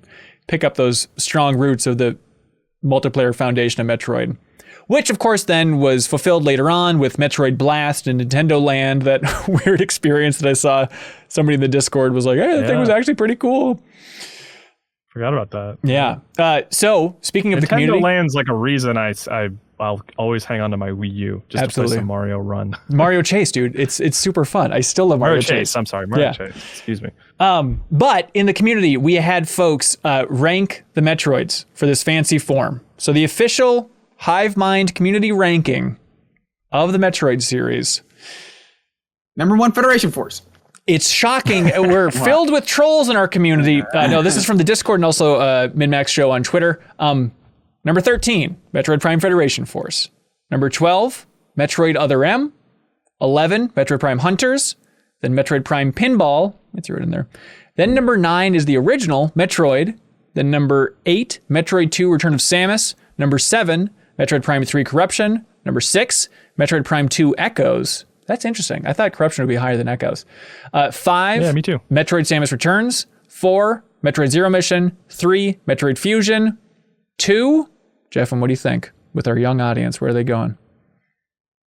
It better not be the number 1, is all I'll say. Yeah, number 1 better not be number 2, is all I'm saying. The true number 1. Number 2 can be number 1, know. but number 1 can't be number 2. Number 2 is Metroid Prime, of course, and then number 1 is Super number 2 Metroid. Is number 2, that's great. That's they right. got it right. They really nailed it. I think that's fair, honestly. Like I think I played Metroid Prime recently, and I dabbled with Super Metroid when it came out on Switch. Played like the first hour, and like I even like nostalgia aside, I think Super Metroid's like a better game. I think that's a fair ranking. Yeah. I think Other M's low, though. I will say, I think it can go up a couple spots. Okay. All right. Above Pinball is Kyle's hot take. All right. And Hunters. But I know we got a huge Hunters fan over here, so That's maybe right. I shouldn't say anything. Freaking, yeah. See my clan in Metroid Prime Hunters. I probably don't know a thing about playing that. I think it was a mostly talk of just like, oh yeah, I bet this like sniper laser is probably the best weapon in the game. Okay, we'll play one match. All right, see you later. Nerf it. Imba sniper laser thing. Metroid Dread, obviously coming out October 8th. The crazy story of this thing of how it was a DS game that was canceled, but rumored for so long and coming back. So Metroid Dread, they've been trickling out info since the last time we talked about it. They said that the Metroid species no longer exists at the start of Metroid Dread. We'll see how long that holds true for. And also the fact that the Chozo are not extinct, which everyone had just kind of assumed was the case. But that's this game actually has like a fully animated Chozo character that they've revealed in like this short little trailer and stuff. So it's like, okay, so Chozo are not extinct, but Metroids are? I thought it was always the opposite, but sure, we're going in here. Well, I mean, the idea is that Samus was raised by Chozo after her parents were killed. Right. So, yeah, I guess. Yeah, so they unless they went extinct as when she became a teen or something. I don't know. Yeah. That last trailer definitely struck me as like, I think Metroid is one of those franchises where less is more, where they're like not showing you so much lore and like explicit story. Definitely feels like it sells the fantasy of exploring an alien world better than like, oh yeah, we have to dump all these lore details on you and like reveal the truth about that. Like, I don't know that that necessarily is what I come to Metroid for. But I like what I've seen of the gameplay. That looks great. For sure. And they also revealed in that little, they're calling it the Metroid Dread report, volumes 1 through 4, is that apparently like Super Metroid and Metroid Dread, you can get the items and abilities like before you're supposed to. You can get things kind of out of order and kind of lightly, funly break the game in some ways, which is fun. And also the idea that if you hit left on the D-pad, apparently you can expand the view of the map. And I saw that Game Explained was trying to piece things together, and they piece together the idea that there's those Emmy zones, right, where you're going to be stalked by those weird white robot thingies, and they're like big red areas on the map. But then if you take out the Emmy in that area, then that entire area turns green. So you can actually see on the map like the range of where these things can actually hunt you down, which is kind of cool. So Metroid Dread, we'll be talking about it more, I'm sure. But Metroid just isn't for Metroid anymore. Isn't that right, Serial? Yes, I think. Okay. I agree. Yeah, we had a tweet. Thanks for Father's Metroid. Yeah, we had a tweet asking for everybody's favorite not Metroid game. And believe it or not, a lot of people said Hollow Knight. Probably number one answer is Hollow Knight, Guacamelee 2, Batman Arkham Asylum, SteamWorld Dig 2. I was prepared to say Guacamelee, assuming it wouldn't get mentioned. But no. Guacamelee 2, it's really fantastic. Flaming Quesos, gotcha. Symphony of the Night gets thrown in there, of course. And then a couple people with the biggie Axiom Verge. And Axiom Verge 2 is out now on what? Switch and PC? PS4. Epic Game Store? Switch, Epic Game Store, and PS4. Okay, there we go. Serial, how is Axiom Verge 2 so far? I like it. I think the thing that comes to mind is that I think to me what makes a Metroid game, if you're being a total purist, is that fighting enemies is risky rather than like inherently rewarding. So even Hollow Knight feels like it is not in step with Metroid's philosophy of like, you don't necessarily have to fight everything, because in Hollow Knight, if you kill stuff, you get money out of it, right? Like there are resources and you know, you like, okay, I can go out and grind in something like Hollow Knight or any other game and kind of slowly build up my power that way. Whereas I think maybe Shadow Complex is maybe the one, and Axiom Verge that I can think of that is like progression is purely based around finding items. Yeah, and that is what this what Axiom Verge does. You know, the original did it really well, and this game follows up on that, where you upgrades really quickly. So like you initially start with like a pickaxe, which is interesting to start a Metroid game with just the melee weapon, and then you get a boomerang. So I don't have a way to shoot stuff yet. So I have a boomerang as my ranged weapon, and I have a pickaxe as my melee weapon. But you're immediately getting these upgrades that abide by like a tenet of Metroid that I didn't know really existed, which is like your items that are keys also have like interesting functions. So like it's not just like, okay, this thing is really just like when you see this thing, use it as a key. But it has no practical applications outside of that. So right now, the big thing that I have is like this shockwave that can break down like cracked walls, basically, right? But it also is like this shockwave that is super damaging to enemies. And then later you get this ability, which I think is really cool, where you can hack enemies, or like hack enemies and platforms and stuff. So you can have these platforms move, which is like, hey, I need to make progress, but also you can get enemies to like do your bidding for you, which is really cool. So like all the stuff that I found have had these dual purposes of it does something that lets you progress, but also has a like a cool function that is actually lets you build on combat.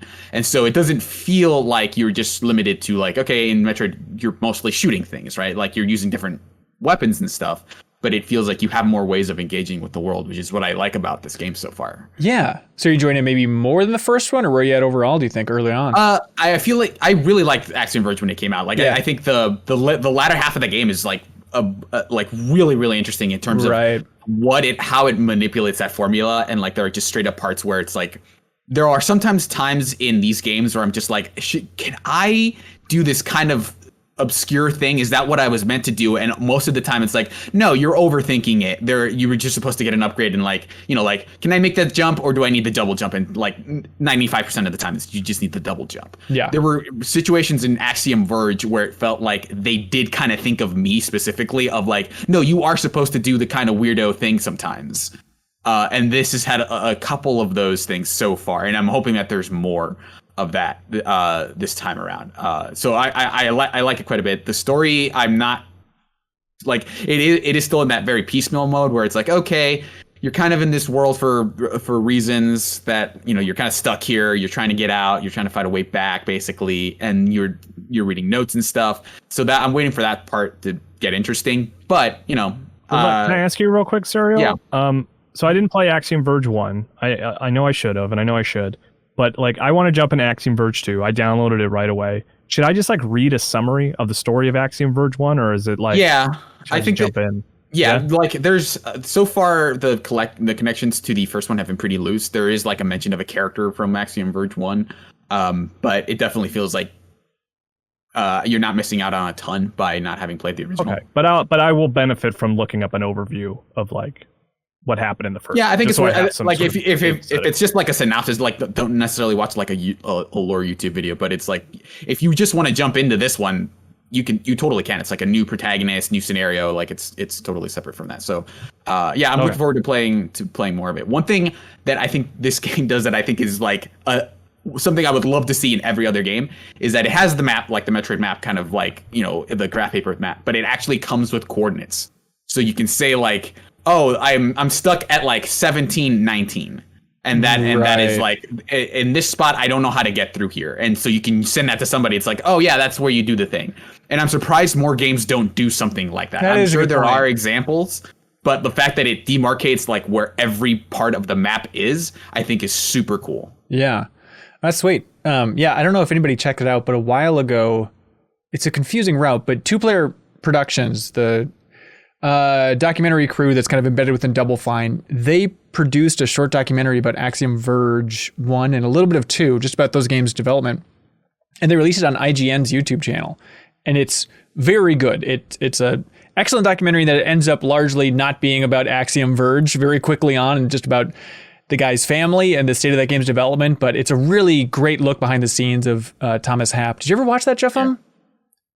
I think you should watch it, Jeffem. Yeah, it's not to spoil anything, but it has to do with a new baby being born, and it's fascinating and emotional. But yeah, check that out. You can just search Axiom Verge documentary IGN probably. Yeah, it is worth noting that like I feel like obviously it's not as popular, but Thomas Happ strikes me as one of those Toby Fox type figures of like he is trained in almost every discipline. Like the music in this game is really good. I like it quite a bit. There's a lot of chanting. It doesn't feel like it feels like it is going for that retro vibe, but it doesn't feel like it's confined to it. So it's like it's adding really strong instrumentation on top of like, you know, something that sounds like it's from the 80s. Yeah, but not necessarily like chiptune. Right on. Yeah, Axiom Verge 2 out now. Also out now is Garden Story. Nintendo had a bunch of shadow drops with their whole Indie World showcase. I need to check that out. It looks a little bit like Littlewood, a little bit like a Stardew Valley. I'm curious in playing that. I think it's a console exclusive for Switch. Also, they announced that Tetris Effect Connected is coming to Switch in October. And that, I had missed this, but Chucklefish is publishing this game called Eastward that looks very much like them trying to take another bite at that Stardew Valley apple. And that's coming out in September 21st. It looks really cool. Kyle, did you see that? Yeah, that looks awesome. And I was like, because they said like in the indie showcase, they said something like, let's check in on Chucklefish, which implied that it was like, hey, you know about this game. Let's take a look. And I was like, I don't think I know this. I missed it completely. There was that like Harry Potter Stardew one, right? This is something different? Yes, this is something different. And like people in the chat had heard of Eastward, but I had completely missed it. But it looks great. Totally under my radar. Looks incredible. Looks awesome. I saw a lot of Twitter reactions of like, finally, Eastwood has a release date of like people being super excited for this game. So yeah, we must have all missed where this game showed up before, but it's got my attention now, and that's all that matters. Yeah, that art style looks really good. Yeah, I like that quite a bit. Also, just a live stream reaction. You can go check it out on our YouTube channel if you're interested. But just so everybody knows, when it comes to the chat, Silksong, Hollow Knight Silksong, has become the new Elden Ring. Like the amount of people screaming for new Silksong info, it is bananas. It's like, you know, the Cuphead DLC is somewhere in that window too. Silksong? I think so. Congratulations for impossible expectations to Hollow Knight Silksong. I feel like that Cuphead DLC is my Silksong, where it's like I recently played through Hollow Knight this year and I really liked it. Like I'm on that bandwagon of like wanting Silksong, but I think that Cuphead DLC is the thing that's like, come on, it's like it's a DLC. It's like it definitely feels like they're maybe overscoping it. And just draw the pictures, guys. Just draw the pictures. Pictures. Just when you're not drawing, draw. Like that's my advice for drawing. That's right. Hey, also this week, we announced our new charity drive, our new fundraising effort, and it's to raise money for HopeWell Music, which is a community music school in North Minneapolis. This has been a long time coming. I went over there February of last year and filmed the interviews with them and got to know what they're doing in the school and the entire mission over there, which is to put instruments in students' hands. Like say, if these kids go to a school where they don't have a music program, it's like, hey, you can come in, you can get free or reduced rate lessons for any instrument you want. You want to learn how to play a violin, but you don't want to buy a violin? Of course. Well, here you go. You want to be a student and come in and Kyle, can you imagine being like 8 and being brought in like, okay, we'll actually teach you how to play the drums, go nuts, and then we'll actually teach you some basics. Like it'd be awesome, right? Yeah, that's all I wanted as a kid, was just like sit me in front of a drum set. You know what I mean? They're not things that you can just find on the street. Yeah, exactly. And they mentioned that like, a lot of kids are really into Lizzo and they're like, I really want to learn to play the flute. What am I supposed to do? Spend like $1,000 on a flute? Like, no, well, hold on. Are they music. Anchorman fans or are they Lizzo fans? A lot of these 8-year-olds are big Anchorman fans. The alternate cut of Anchorman 2, I think, specifically. But anyways, the point is, that's right. If you go to givemn.org/crossfade, there'll be a link in the description. You can help support this cause and your money goes directly towards free or reduced rate lessons for these kids. So we're very close to hitting our goal. You can be the person that puts it over the top. And this whole thing is also to celebrate CrossFade, our music podcast, which is hosted by Matt Helgeson and still going strong. This week's episode, this is a free podcast, by the way. You can subscribe to CrossFade right now. This week's episode, I've never been more excited for an episode. It is Darren Korb, the composer of Hades, Bastion, Transistor, all the Supergiant games, also the voice of Zagreus, if you just want to hear Zagreus on a podcast. It's him reviewing and dissecting Abbey Road from the Beatles, and it's Helgeson reviewing and dissecting Queens of the Stone Age, Songs for the Deaf. Like 2 unbelievable albums, different ends of a spectrum, some would say, of rock, but I cannot wait for that discussion between all those people for all those great albums. So subscribe to CrossFade and follow the link in the description and donate because HopeWell Music, they have just been flooding me with emails. It's the most flattering thing in the world because last year I just reached out to them out of the blue. And so like, hey, do you want to do a charity drive? Like, we don't really know what this video game outlet is, but sure. And then because of COVID, obviously we put the whole thing on hiatus for a long time. But now they've just been emailing me like, oh my God, this community is so generous. This is unbelievable. So they let us know that so far, this is a quote from them, so far the MinnMax community has raised enough to cover full scholarships plus instrument rentals for 9 students for the fall semester. So if you're sick of charity drives where you don't know where that money is going, it's just some big ambiguous pot, your money is going to a very direct place here. Because of you, 9 students will have full scholarships and instrument rentals at HopeWell Music in North Minneapolis. So follow the link and let's keep that rolling. Kyle, do you know how this whole thing operates, by the way? Gosh, I think it's Patreon. That's right. It is Patreon. That's right. Patreon.com/MinnMax with 2 N's. Thanks to everybody who supports us and jumps into the community in a big bad way, including Lucas here. He wants everybody to know. He says, Lucas, another new supporter at the $400 tier on Patreon, wants you to check out his YouTube channel, Fatal X Blade. So head on over to YouTube, type in Fatal X Blade with 2 spaces, Fatal space X space Blade. His YouTube channel is primarily focused on highly edited reviews on the newest games, featuring a short parody at the beginning of each video. He just put up a review of Scarlet Nexus and plans on reviewing Aliens Fireteam and Psychonauts 2 in the month of August. I love this. I love this whole idea of Lucas and Fatal X Blade. He's a self-taught video editor who's trying to get into the world of video game reviews and thought, how can I get more attention for this YouTube channel?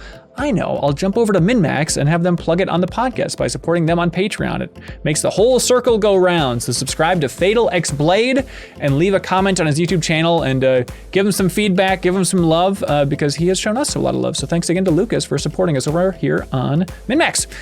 Also, thank you to our dear friends at I Am 8-Bit. They want everybody to know about a Kickstarter, Jeffem, for a tabletop game. Not just any tabletop game. It's a tabletop game called Dust Biters, a 2-player card game, and it's from game developers who worked on Broforce, Genital Jousting, Disc Room, Minute, Nuclear Throne, High Hell, in partnership obviously with the creative production wizards at I Am 8-Bit, but this is Dust Biters, which they describe as a quick and furious card game about rival car gangs outrunning a giant dust storm. I played it last night, Jeffem, It really is great. And it's the level of a Kickstarter where it's not like this thing might crumble around. You're just basically buying a copy and helping fund them at the same time. But super simple. It is just this amount of cards. You know, I played it last night with my girlfriend. She's like, I want to keep playing this because it's the type of like game that we can just bring to a brewery. Just a handful of cards, and you're making a convoy out of all these cards. All these different cars here have like a different rule set, a different ability. Like, okay, this one can destroy the car in front. This car can leapfrog a front car to the front from the back.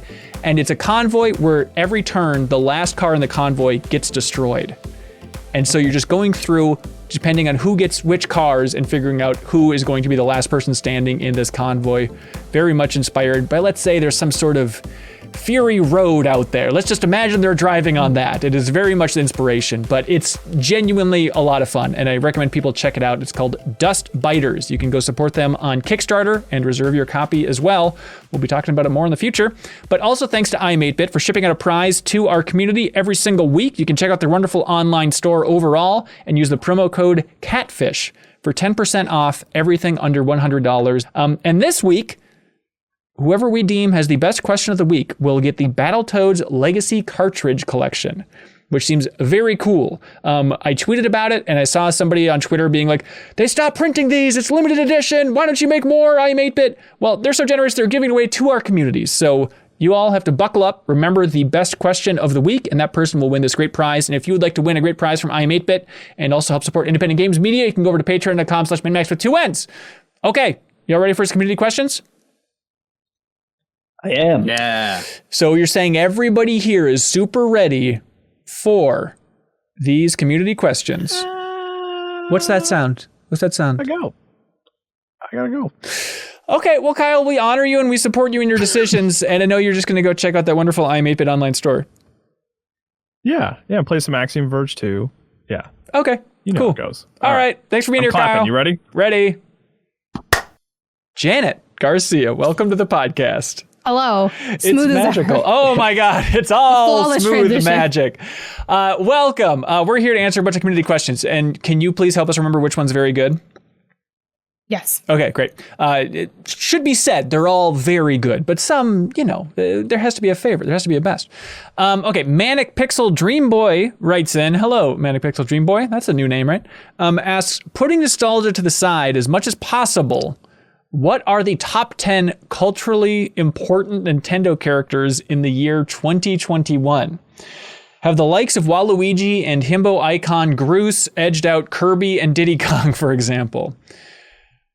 Culturally important is a really interesting distinction here. I interpreted that as like they have relevance, like their cachet has relevance rather than like they're doing something. So I think it's kind of a quieter year for Nintendo. So going off like the vibes, like the energy of the year, Luigi from Luigi's Mansion. Okay. The chaos, the confusion, the being thrown into a situation you don't fully understand. I think that's very 2021. Yeah. Peach golfing. I feel like that's a moment. Peach for us golfing? Culturally. Yes. Peach specifically when she's golfing. I feel like that's a certain vibe. Okay. Slowly getting back outdoors. Right. Mario Golf came out this year. Okay. All right. But I mean, I don't know if Mario Golf is a cultural juggernaut or anything going on here, but it could be. I mean, the game itself, maybe not, but you see that form of Peach a lot in like memes and stuff. That's true. I mean, which is why I think Waluigi's probably up there. Waluigi? I think there are people who probably have just heard of the fact that people have heard of Waluigi. I don't think that they're like, oh yeah, I played him in this sports game and he's really cool. I think Waluigi's just become a thing unto himself. Right. And Edgar Vasquez watching us live at the Backstage Pass here is absolutely right. Bowsette. I don't want to say it, but probably in the top 10 most iconic, culturally important Nintendo characters. Are they a Nintendo character? I'm still unclear. Last Smash reveal? Bowsette? Yeah, we don't know that Bowsette isn't going to be this last Smash reveal. So, okay, she's on the list. I mean, honestly, Mario, Link, Zelda, I would say, still top 10ers. No? Mm-hmm. Okay. Yeah. The fish guy from Breath of the Wild. Maybe. Yeah, that was a vibe. Okay. Hot Zelda characters, yeah. Yep, hot fish guy. Community's world, it's not mine. Okay.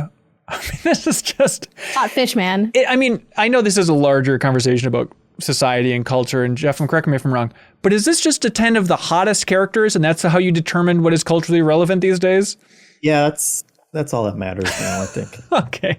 Whoever can get them, who's ever hot enough to get into memes, I think. Right. Yeah. And honestly, maybe this is the downfall of Metroid. Not very memeable. Other than Other M, her gave him the big thumbs down. Well, actually, I take that back. Why can't Metroid crawl? Is kind or of the what happened to Baby? Right. Yeah. So meme Samus. Is it different? Yes. Does that take place in a different universe? It's like Zero Suit. It's just like an alternate form, I think. Kind of Meme Samus. That's the final Smash character. Yeah. Okay, so 1, 2, 3, 4, 5, 6, 7, 8, 9. We have room for one more. The Splatoon kids. I think you're right. Inklings. Wait, are they called Inklings? Yeah. Yeah, Inklings, yeah. They got style. They're cool. All right, there it is, everybody. Welcome to the new face of Nintendo. Moving on. Ricky Winterborn. Love it when lists go that quickly and there's no debate. I love it, and I listed it. Yeah. Ricky Winterborn asked, do you think we'll ever see a legit Nintendo-published pixel art Metroid again? I want it so bad. If you want it bad, then you know that Nintendo won't give it to you. That's the first rule of Nintendo, I think. No, I don't think so. I think Nintendo... No. Have they ever really... I was talking to Tim Turry and Dan Reichert and Jeff Cork about this.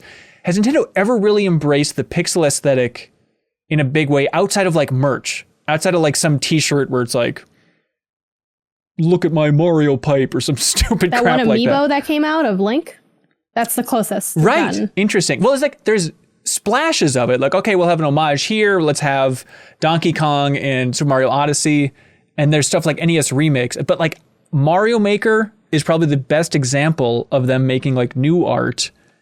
Yeah, I think they only really call on pixels when it's like, oh, remember this Nintendo game specifically of like, we are calling back to this because this is how this specific game look. I don't think I don't think they've used it as like this new game is gonna look pixelated. Right. And I think there's And if they would, it wouldn't be for a Metroid game. Like I could see that pitch just dying immediately of like, no, fans want the 2D one, and even though these 2D ones didn't sell, it's because they wanted us to draw them all with sprites again. Right. I'm sure they'd just be like, you know what? We're making another WarioWare game. And shut up. As much as I think I would like it like that, I think that'd be cool. I think the numbers are just against it. Like I think as much as we're nostalgic for that kind of thing and think it's cool, I think you look at like kids who play Fortnite and it's like they just don't have that attachment to it. They'll think it's like an interesting curio, but they're not gonna like. I don't think that is like going to sell better because it has like the pixel style. So why resort to it? I don't know. Yeah. I Jeff, you gotta tell me. That's what indie games are for. That's what the Axiom Verges and those kind of games. Also, I would recommend you play another Metroid 2 remake. Yeah, which is very good. It's distinct enough from Samus Returns that I think you should play it even if you've played that game. And it looks like Zero Mission, so. Well, there we go. John Higby writes in and says, good day, cohorts. I have an important question for you to settle the debate between my girlfriend and I. Captions or no captions? My girlfriend swears by them, but I find it so distracting and I can't keep myself from reading them, so I feel like it takes away from the viewing experience. Your input's appreciated. All right. Captions. No captions. Captions. I'm you alone? get used to the captions. Yes. As you should be. Beyond this question, Hanson. I know. I feel that way. Here's the problem with. There's no one on this call right now. Who are you talking to? with these captions. Wake up, Hanson. It feels like you're deflating. Okay, it feels like you're deflating a little bit of that story juice by having that ability to read it. I understand. Like I prefer subtitles when that's an option, but captions. It's distracting in a way it doesn't need to be. The only time I like captions on is if it's something like Mass Effect and I want to like see how these words are spelled or learn what these new terms are. But I see it as a sign of like, I'm watching Netflix while also doing something else and I can glance over and read it. Is that why people like captions? No. All right. Defend yourself, Caption America. I like captions because it's a lot of reasons. Because I used to be team no captions. My brother's girlfriend is who brought captions into our lives because it's like I feel like I can't follow along if I don't have the captions. And I'm like, okay, well that's fair. But for me, I've loved them for a lot of reasons. One, just being sure that I got the content. And then 2, I like them for, especially at home, a lot of times like in an action film or something, like the dialogue is really quiet and then it's just like super, super loud and you can never really get that good in between. That's why like at the movies, I don't personally miss the captions because I don't like literally need them. I just prefer them. But at the movies, it's so loud that I can hear everything that's being said all the time pretty much. So that's why I like captions. And then I think it can be helpful for some things like maybe picking up on like a detail or like clarity on who's speaking. You know, sometimes they like color code the names and stuff too. So yeah, captions. Okay. Yeah, I agree with you, Hanson, that it can be distracting and like the author of the email said, like I do find myself reading it more often than I want to. Like even when I'm like, because my wife is the captions person and English was a second language for her, so she still prefers having them on screen, even though she's just as fluent as anyone at this point, and she can watch it without captions, but she just prefers the captions. And I even when I try to just watch what's going on screen and ignore the captions, I can't not read them. Yeah. But I think the counterpoint to what you're saying of like it removes a little bit of the immersion or, you know, like the story flair or whatever. The larger detriment is when people say something and you don't hear what it is.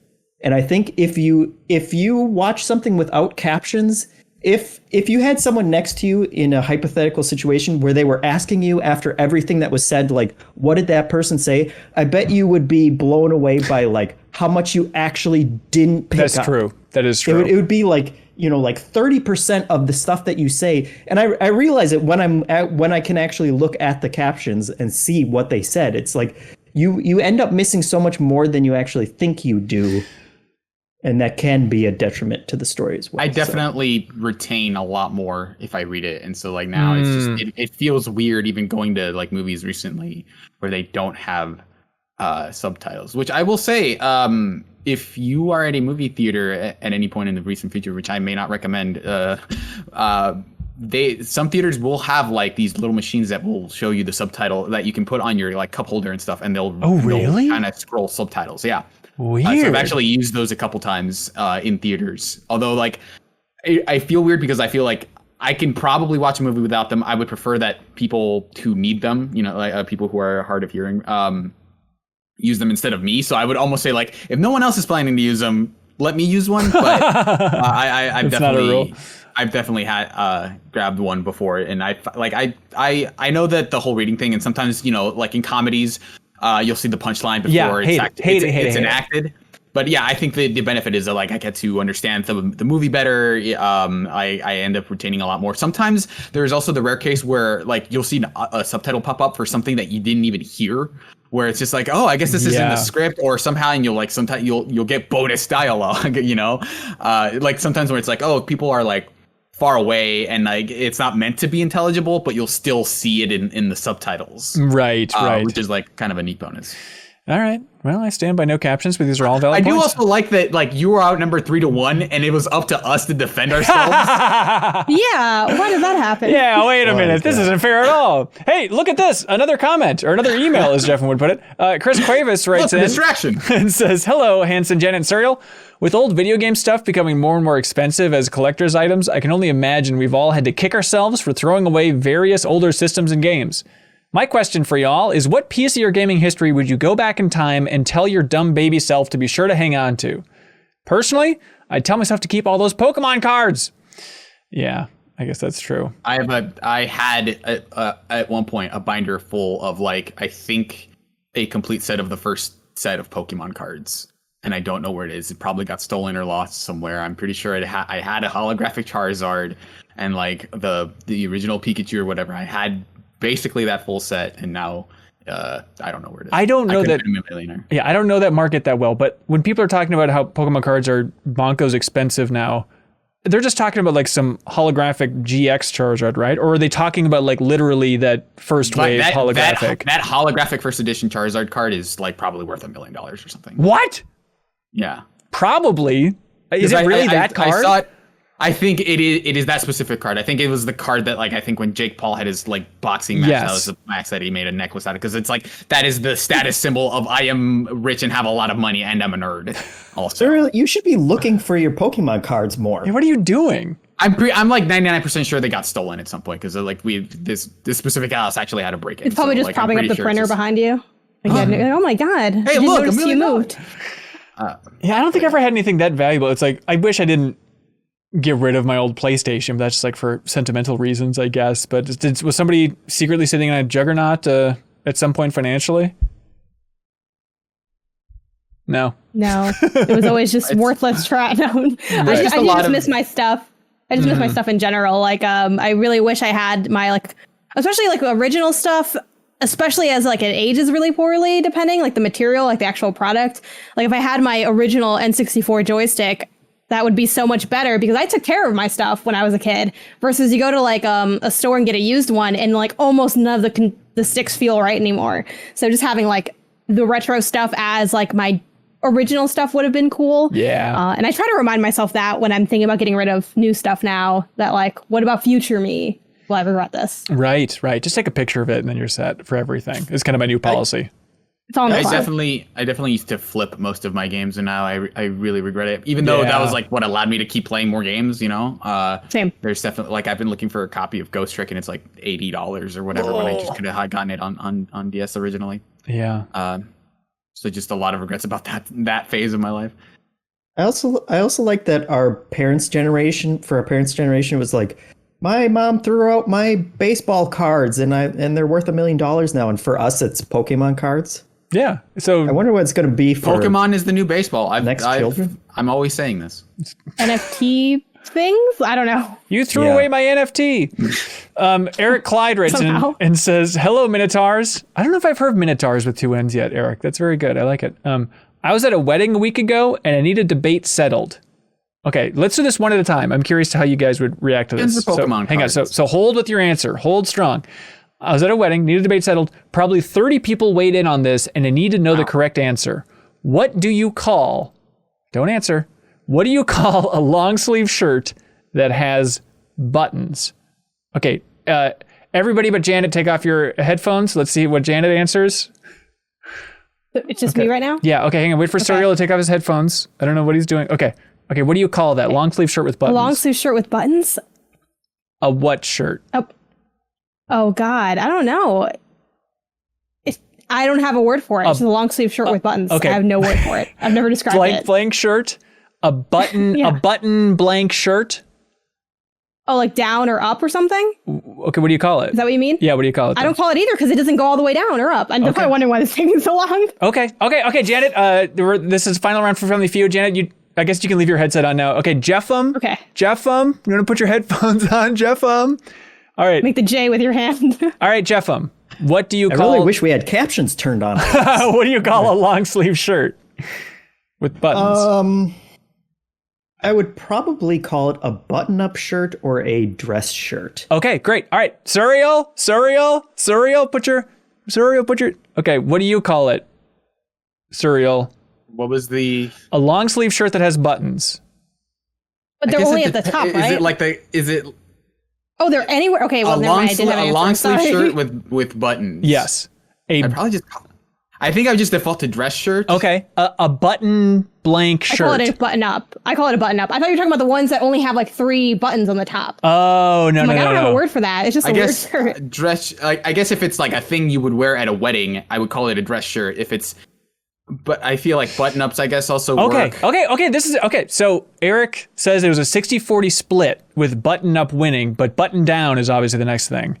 I think I had my answer before I thought too much about this. Now, I think button-down is what I would call this thing. A button-down shirt?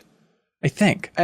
Also, Aaron T in the chat says the shirt that I'm talking about is called a Henley, apparently. The ones that just have like the 3 buttons at the top. I've never thought this much about shirts, and we'll never think about it again. Hey, Swiggity's... Oh.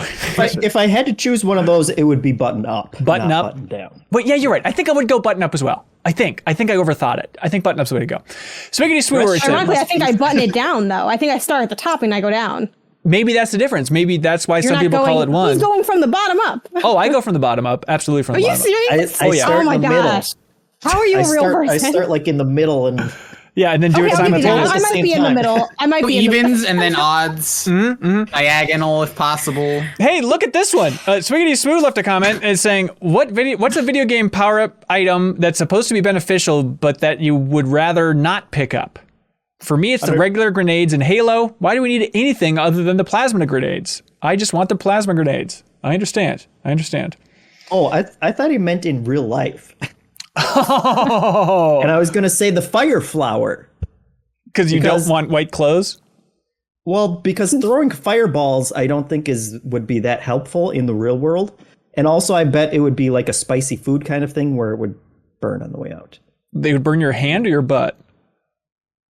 Hey. Hey. I'm leaving it up to you, pal. It's a button-down situation. But what is throwing fireballs going to be? What are you talking about? You go to a bonfire and people are, flicking. That's not an everyday. I don't go to a bonfire every day. I would if I could shoot fireballs at them. But it's like if it's like a cost analysis kind of thing, it's like I could just use a lighter for that. I don't need to like fundamentally alter my life so that I have to shoot so that I shoot fireballs all the time. Are you kidding me? Just so that the one time I'm at a bonfire a year that it works. Here's what you would do with it though. You go to any lake. And then you just shoot it, and it's just like dissolving into the lake, just psst, and making cool sounds, and not hurting anything. You're screwing up the whole ecology. Then with a little blast of fire, that's fine. Okay, you can do that for like 5 years, and then if like the one time you accidentally light somebody on fire, no longer worth it anyway. So this is in the off chance that there's a person swimming underwater and they're coming up from. No. I'm saying like if you can suddenly, if you suddenly set it off. Okay. If you're just sitting on the couch and it's like hand me the remote and you light them on fire.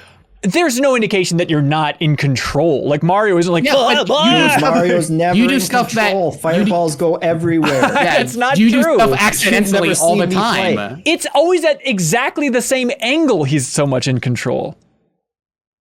Yeah, but like you do stuff matter. Accidentally all the time. Not Mario, and that's all we have for a reference point for this. So I'm grabbing that immediately on Jeffum's train of thought. I'd rather have a cape. I'll say for the actual question, a turbo boost mushroom when we're racing in Mario Kart on Rainbow Road. Yeah. I don't want. Okay. Or also, a lot of Mario Kart power-ups actually I got beef with, and you can argue it's because I'm a bad Mario Kart driver, and I'm not going to fight you because I'm not that good. Never really got the drift down. It is what it is. Yeah. You have all the items.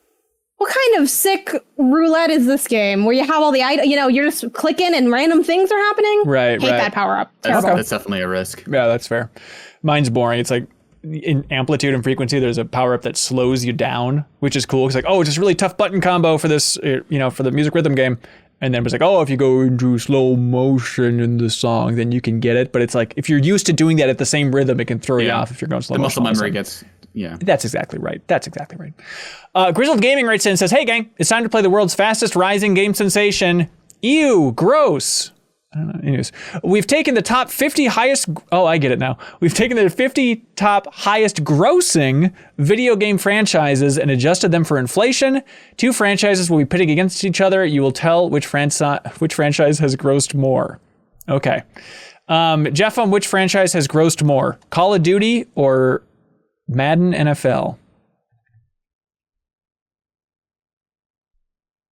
All time? All time. I'm still going to say Call of Duty. Call of Duty is correct. 15 billion versus 4.2 billion. Surreal, Sonic or Resident Evil? Say Sonic. Correct. 9 billion versus 8 billion. Oh boy. Janet, Warcraft? Warcraft or Dragon Quest? Warcraft.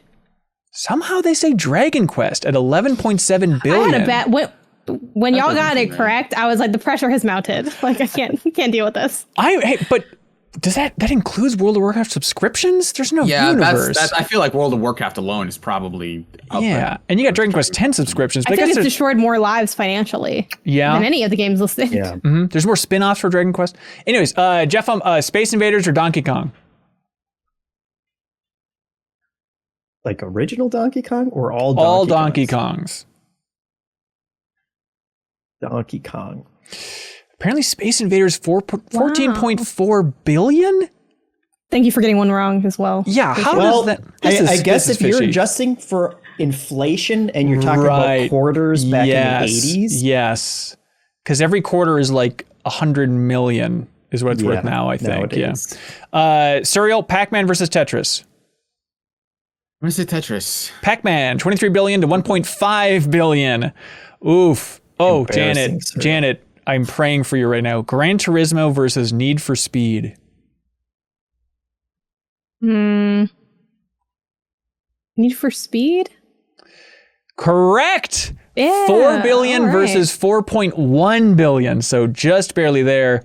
Jeff, Street Fighter or Final Fantasy? See, we're getting into the quarters thing again. I'm going to say Street Fighter. Incorrect. Final Fantasy is at 28 billion. Street Fighter, 26 billion. Very diabolical. All right, Serial. Crossfire or Halo? Crossfire? Correct. 11.2 billion versus Halo's 3.2 billion. Whew, we're all getting caught up in it. If you're not familiar with Crossfire, is that FPS that's very popular primarily in China, I believe, but that Remedy is still... And in Russia. Okay. Remedy is still releasing that Crossfire X campaign at some point, I think. I don't know if they've talked about that recently, but... Anyways, Sincerely Eric writes in and says, listening to last week's conversation on Seinfeld made me think about my time watching the last season of Friends and how emotional it was. Is there a series finale of a show that you all either remember watching live and how much it was talked about, stood out to you as a big deal from when you were younger, either culturally or just personally? Memorable series finales. What do y'all think? Sopranos. I mean, I wasn't there when it went down because I watched Sopranos late. But I think just without spoiling Sopranos, go watch it if you haven't already. Pretty good. I think just how big of a lead up that was, and then also how much it's still like talked about on whether or not it was a good or bad ending. I feel like that always gets brought up for like disappointing or good. It gets on both of those lists. Yeah. And then from a personal standpoint, How I Met Your Mother, because I had watched, that's another one that I didn't watch it when it aired live because I liked binging them, even though we didn't have stuff like that. I just got the DVDs and watched them all at once. But I was there watching that show since the pilot episode, which I think aired when I was only like in 3rd or 4th grade. So I was in on this show and had followed it really closely for a really long time. So that was like a big moment for my sitcom history. That's good.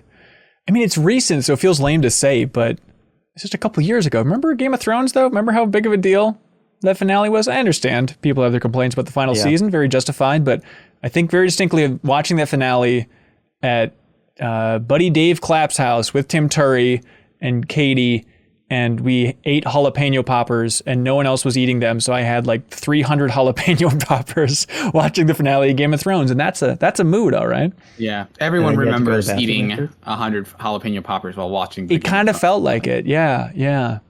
The big one for me was Lost. I think that was definitely the one that felt like I remember having. I wasn't there when it happened, but I remember I think I started watching Lost and I watched a bunch of Lost.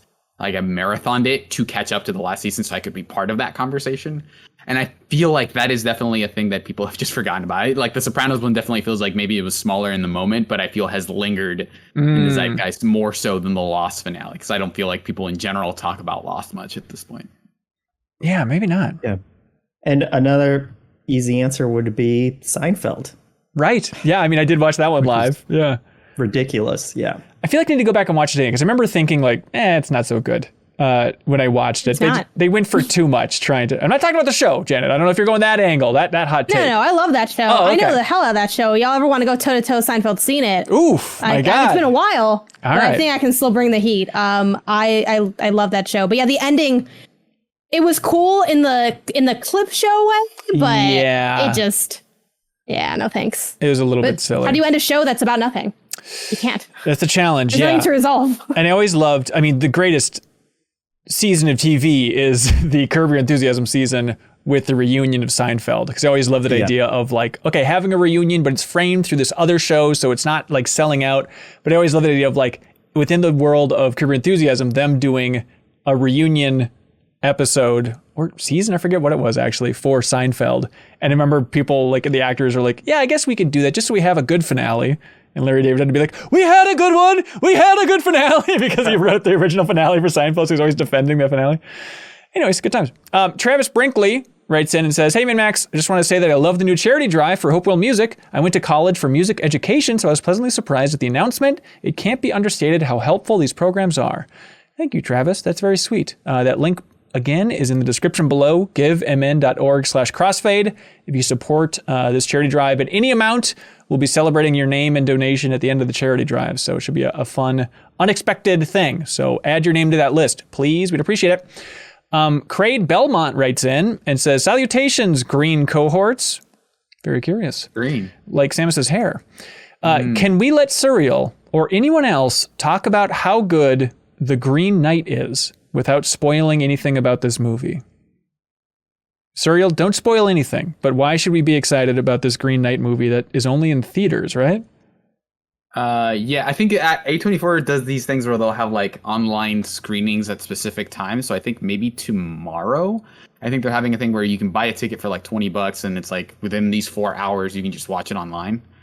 No, yeah, the movie's really cool. Cause it's like, it's like one of those classic Arthurian tales that you probably, well, I read it in college, but a lot of people probably read in high school.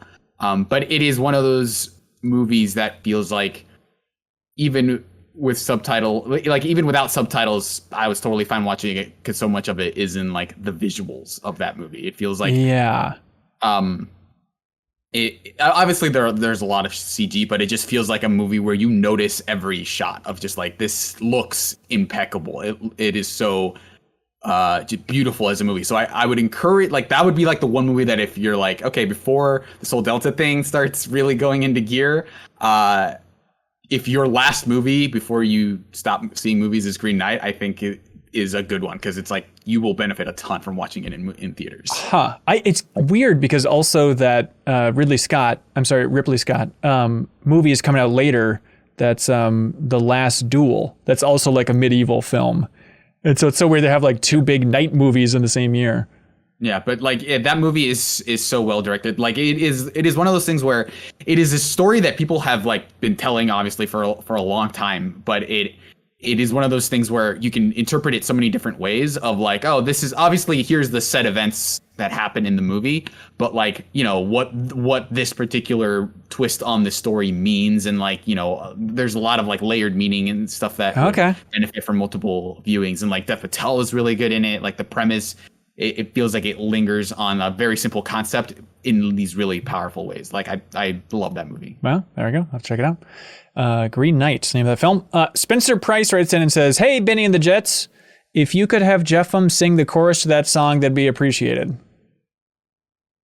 I don't know. Okay, great. Song is that? I didn't know that song until college when my roommate would always sing it. I just want to point out real quick that, okay, so every week, Hanson will post a list of questions in our Slack channel that is just like, vote on whether you like these or not. And like, you know, the most popular questions ends up being on the show. But like, he will throw in these curveballs of just like, no, I am using my executive overreach to just push these questions. To be fair to me, I wasn't done with this question yet. That was just the intro. It then goes on and says something that you all said you were champing at the bit to talk about, saying, let's talk about cloud gaming, though. More specifically, Stadia. See, this was a stand by Suriel's anger because I'm here for it. I can't brief you for drinking his coffee. Anyways, hey, we all know the launch was subpar, but the tech has always worked, meaning even though some features weren't available at all at launch, you can still stream games on a fairly low internet connection on all your devices. Do you think cloud gaming is still the future, and or has Stadia's unstuck landing pushed back that inevitability? I'm puzzled when I see people complain about storage space, downloads, cost of the next-gen consoles, etc., and then scoff at cloud gaming because it's business model. Why do gamers dunk on wonderful things? Is my faith in cloud-based gaming misplaced? Great question. Yes, it is. I don't think people dunk on it because of the business model of it. I think it's because it still doesn't work super well. Like that, the lag between what your input and what happens on the screen is still too high. Have you played with the xCloud stuff yet, though, Jeff? I have. I tried really? Well, it was on my phone, Yeah. so that may have also contributed to it. But I tried with Yakuza, and I was like, oh my God, this is coming up. Like, this is actually loading. Here it is. This looks amazing. And then it was so laggy that it was unplayable. And that's a turn-based game. But it was just kind of trying to run around the city. Which again, you know, you're using like touchscreen controls for it and stuff. So I know it's not the best case, but it's just that technology has a while to go until we're going to need like quantum computers before you're pulling that off. Yeah, or just not have, you know, American style internet, which is kind of lagging behind a lot of other countries. But I'm thinking quantum computers coming first. Okay. Yeah. I like this quantum computer idea. I feel like we keep coming back to the quantum computers. Yeah, it definitely just really no matter Come on, putting the man. streaming stuff aside. He's in I the think pocket of a big computer, so. I think the big thing that kind of rubs people the wrong way is that I think these companies always pitch these concepts as like, this is the future of gaming. Right, right. This is the thing that'll, like, this is the next step forward, and this will replace it feels like, no, in 10 years, we're all going to be only streaming games, and that's because that's the future, and like always think forward kind of thing.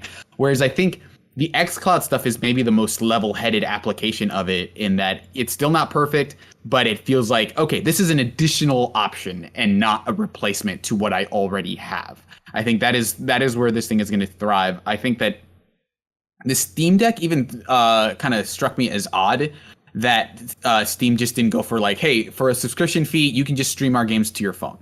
Like, I think there is an app that sort of lets you do that on Steam, but I might be wrong about that. But it feels like they would make a bunch of money if Steam figured out how to like just turn their huge store into a business model and then just had you stream those games. It feels like that's what I would want. It's just like a way where it's like, hey, if I'm not at my desktop, I have the option to just stream the games. Because you can sort of do that now, but it's kind of really rudimentary. Yeah, what is that service called? There's some Steam always, it's like you can do a lot of things that you just never really factor in. Yeah. Yeah, they're not really good at advertising a lot of their features. Like, I remember having the what is it called? It's the thing that like, it's like a little box you can plug into your TV where you can basically like play No, but it's kind of similar idea. But like you can play your Steam games, but on your like TV without actually like having to plug in the PC itself to the TV. Steam Link. I forgot what it's called.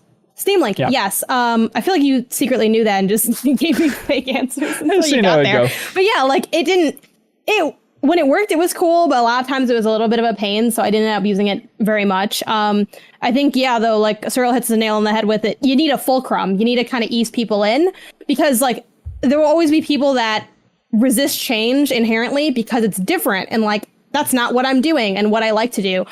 Even to put myself on blast, I love physical media, and like having the fact there's like discless or like, you know, consoles out now is, you know, a bit of a trip. And one day they might have that as the only option, but for now they have the option for disc. So I'm going to go disc for my PS5, but you can tell that's slowly going away, and no one was really like broken up about it. A lot of people, that was one of the most popular models when you were trying to pre-order one. So I'm definitely in the minority, and I will slowly be edited out of the discs and the cartridges and all that, but I'm just going to hold on for dear life until Stadia comes for us all. Yeah. I don't know if you saw that headline that just popped up about the studio, Typhoon Studios, that released, Jeff, help me, that Journeys to a Savage Planet. That came out at the beginning of last year. Former Assassin's Creed 3 creative director, Far Cry 4 creative director, all that stuff. But they were bought by Stadia. Then they were released by Stadia, and they just announced, now we're back as Raccoon Logic. And it's this basically the same team. And we also own the IP for Savage Planet and all of the tech. And it's just that classic idea of like, what is Google doing? So they just like paid a bunch of money to own this studio, absorbed them for a while, realized, Stadia, it seems like we're canceling all Stadia projects, which I'm still waiting to see that Harmonix project, whatever form that takes now, probably freed from Stadia's grasp. But then they just spit the studio back out. It's like, how is that in any way profitable for these corporations? Yeah, it's almost like Google doesn't know what they're doing. I think that's it. Fork wrote in, thanks for the insight, Jeff. Fork, no, that's perfect. Yeah, no, that's it. Fork wrote in and said, MinnMax, some games in Japan have completely different English names or translations than in the West. For example, Resident Evil is known as Biohazard in Japan. Let's see if you can guess the English titles or direct translations for these Japanese games. Psycho Break. Suriel, do you remember what that one is? No. Evil Within. Evil Within was Psycho Break. Janet, Triforce of the Gods 2. I got nothing. Link Between I was Worlds. hoping to give me the Animal Crossing one. Oh, no. All right, Jeff. Oh, I guess not Jeffem. Okay, Jeffem, I'll give you this one. There's a game called Violence Killer in Japan. Do you know what that is? Violence Killer? Yeah, it's on the tip of your tongue. Just say the first thing that's in your mind. You got it. No More Heroes. Don't be an idiot. No, it's Turok 2 Seeds of Evil. Turok 2 Seeds of Evil, everybody. Suriel, It's a Wonderful World. The world ends with you. Hey, good job. Way to go. And of course, the bonus movie round for everybody. This movie just came out and it's called Wild Speed Jet Break. Fast Black and the Widow. Furious. There we go. Fast and Furious. Black Widow Wild Speed Jet Break. All right, thanks, Fork. Chandler Miller writes in and says, the four of you are going on a weekend getaway together. Oh, I don't know. I forgot to tell you. Also, money is no object, and you can go wherever you I love want, this getaway. however you want. The only conditions are that it's just the four of you, no other guests, and you all have to agree on where you're going. Where are you going? Should go to Italy because Jeff was already down to go. So Hey, you got my vote. And honestly, for Better Quest, I'm following the news in Italy all month, and so that would really help if I was actually in Italy. Thurl, you down for this Italy trip? Please Let's be do cool. it. Yeah! Hell yeah. Take There that, you go. Chandler. Wow. We stumped you immediately. Come on. Come at the king. Best not miss with these questions. What do y'all think for a question of the week? I think the fact that I'm going to Italy makes me think that last question is probably the winner, right? Yeah, I think Chandler's paying for it. I'm going to go pack my bags right now. Solid. I like the simple captions, no captions. Does anybody else have a favorite? Series finale, the franchise, cloud gaming. The power up was kind of cute because Power up? most of the answer was not the question. That's true. I feel like that's very on brand. It's true. Jeff, where are you leaning? I don't know. It's too many good ones. Don't ask me. Ask someone else. Okay, Backstage Pass, where are you leaning? You have to tell us. Okay, Suriel, are you leaning the direction? I think the captions one is good, and I like the cloud streaming one. Okay, and Janet, your ride or die on Power Up? No, I think if I have to pick between serials, I'd pick captions. Okay, let's go captions. John Higby, congratulations. We'll ship you out a prize. It is the Battletoads Legacy Cartridge Collection from I Am 8-Bit. And now it's time for something we like to call Get a Load of This. Jeff, I'd love to hear what you want us to get a load of. Oh, you cut out there. I'm guessing you want me to do it first? Yes. I didn't hear correct. anything you just I said. didn't hear a name either. Oh. I was just like, Oh, really? is him I guess talking that's to too quick. himself? Like, So it's a real like, test. The key part was cut out. Well, I said loudly and proudly that I'd love to hear Suriel's take on Get a Load of This. Yeah, so in case you weren't aware, the Olympics have been going on. Yeah. And they're in Japan this year, which has caused a whole number of controversies, not the least of which is when the BBC Sport account tweeted the following. They have an image of a man climbing a rock climbing wall with the caption, just when you thought speed climbing was frightening enough, you now need to impress a transformer too, at hashtag Tokyo 2020. The issue with that is that it was not a transformer. Oh no. It was the RX-0 Unicorn Gundam in destroy mode. Of course, a thing that everyone knows. Embarrassing. So of course, the tweet has 20,000 retweets, which to their credit, I'm sure they probably can't for some corporate policy. That tweet is still up. They did not delete it. The social media manager decided to let it rock, but they were dunked on endlessly for it. It is fun. I know that it's like, I guess I have a little bit of sympathy of just like, you're not expected to know everything about anything in it's a terms of like robot. that. But yeah, and then they follow it up here with like, oh, we see what's happened here, ... But who would win in a fight in an Olympic battle between a Gundam and between a Gundam v Transformer? And people were just like, no amount of pampering this down is gonna let you live this down. BBC Sport, you messed up. I love it. There's links below for all these if you want to click through and see them. Mine is kind of simple. It is a video that popped up that doesn't have that many views, but this is what I live for, is under the radar, unguarded old Nintendo videos. Like there was a video that popped up a while ago where it's like, here's just like all of the B-roll that was shot in 1991 for this news report on the Super Nintendo within Nintendo's headquarters. And it's just like, just people sitting at their desk for 30 minutes. But that's what I love from that era. I'm a dork, I understand. But this one is from 2000. And this is an internal video where Nintendo employees are being shown the Game Boy Advance and the GameCube for the first time, and like the connection between them. So it's a lot of like cool old tech demos, like real-time tech demos running on the GameCube and stuff. And it's in the American office. It takes place with Michael Scott there. But it's very fun. It's an old internal VHS, but there's a link below if you want to watch how Nintendo was explaining to its own employees like what was cool about the Game Boy Advance and GameCube. Did anybody back in the freak day. out? No, everyone was surprised. No, cool. This is not the vision of this company. Just throwing stuff around. Handles are dumb. You're very dramatic this episode. That's how we're feeling. Gunpei Yokoi would be rolling in his grave. All right, Jeff, what do you got? Get a load of this, which neither Hanson nor Serial said, so theirs don't count. Crap! This is it's a YouTube review of a podcast service, but really the get a load of this is just the service. It's called Descript. And it's basically a podcast service where you record podcasts right in like their browser or whatever, but it uses AI in yet another impressive and creepy way where as you're recording your podcast, Hanson, you should check this out actually. But as you're recording it, it will automatically transcribe everything that's being said and show you like in text form everything as you're saying it. But then you can go in and if you like edit out a sentence, it will remove it from the audio as well. So you can edit after the fact all of the text. But apparently in the premium version of this, which is what's so interesting about it, you can actually edit the words too, and it will add in like a deep fake of your voice and say whatever it is that you're changing it. And so this demo of it, like they have rules about it. Like you have to read an entire script for it to learn your voice and stuff like that. Yeah. And that's how you give it permission and stuff. But when he actually demos it, like it is, you can kind of... It sounds like this for everybody else. What a perfect spot for him to break down.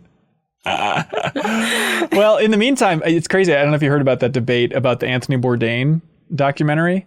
It uses some amount of deep fake stuff. Right. It like pieces together using his voice. Like they have emails from him in the movie. And apparently in an interview, somebody asked like, what's with these emails? How do you have him reading his own emails? And the director's like, oh, actually funny you ask. We don't. We just deep faked it and pieced together clips of his voice to make it sound like he's reading his own emails. Isn't that cool? And the world said, no, that's not cool at all. Well, Jeff, I'm stuck in the vacuum of time forever. But Janet, do you have one?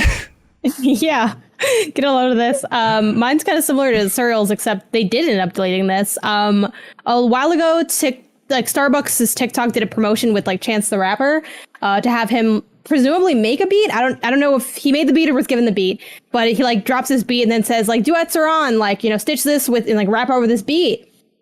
But the beat's like really it's something like I've never heard before. And he got clowned really hard on the internet, and they had turned off comments. They turned off the duets and stitches, and now they finally just deleted the whole thing. What was so bad about the beat? I sent it in the Slack. I don't know if it's copyright, like if you can play it or not, but you know what? Let's try it. Wait, you sent it on Slack? You gotta hear it. You really gotta hear it. Yeah, in the podcast Slack channel. Let's see. Okay, I'm bracing for this to be the best. Okay. It does sound explicitly like something someone would make while they're messing around in their room all high. Okay, well let's see. Hey, don't judge it yet. Here we go. All right, let's go.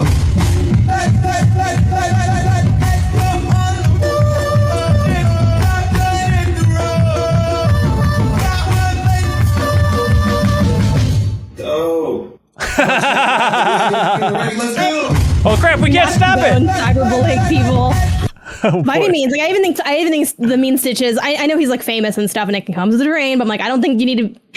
I wouldn't make anything mocking this explicitly, but it was rough. It was it's like, okay. Sure. At this point, what are we gonna do with this? Right. It doesn't help that like. Here is a thing that is supposedly supposed to show off this person's musical prowess, and then like the recording just quality of the audio is abysmal. Like in terms of just like I just recorded it in my apartment. We didn't even like somehow have a direct hookup for this TikTok. Like it was not a good idea to do it the way they did. Deepfake Jeffem, do you have one from the community in the Discord? I do. Get a load of this. This one is from Nico, and it's an article. It's an article from The Guardian that's unfortunately titled Rice, Rice, Baby, but it's all about how in Japan they are selling like little bags of rice with a picture of a baby's face on it, and it's to send to relatives who can't get together to like see and celebrate a new baby. And so you send them this little baby that's basically a sack of rice with the picture of it so that they can hold it. And the amount of rice is perfectly weighed out to the weight of the baby once they are born. Well, that's great until the point that you have to eat your baby. Well, you don't have to eat the rice, Hanson. It's don't rice. All parents metaphorically eat their babies. Oh, that's a very good point. I hadn't thought about it that way. Fried, I like mine. Thanks to everybody who submits great questions. Thanks to everybody who submits get a loads of this in the Discord. Those are always fun to go through. It's the most active news channel in the world is in the Discord to get a load of this channel. It's always fun stuff pop up in there. That's it. Let's see. We have coming up in the future, we have Trivia Tower. This month's episode of Trivia Tower is happening Monday, August 16th at 7 p.m. Central. If you were listening to this, you probably know a thing or two about video games, so why not put your knowledge to the test and win some great prizes? Number one winner wins an Astro A40 headset, but we're also giving away game codes for Knockout City, Death's Door on Xbox and PC, Loop Hero, Chicory, which is Janet's game of the year currently, yes? Yep. There we go. You can win all of these great game codes just by answering trivia questions correctly and helping to support independent games media at the same time. So you can play if you support us at any tier. So now is a great time to go to patreon.com/MinnMax with 2 N's and support us and compete in Trivia Tower, or just unlock all those other benefits. We'd appreciate it. I should mention our guest co-host for this month's episode is Tina Sanchez.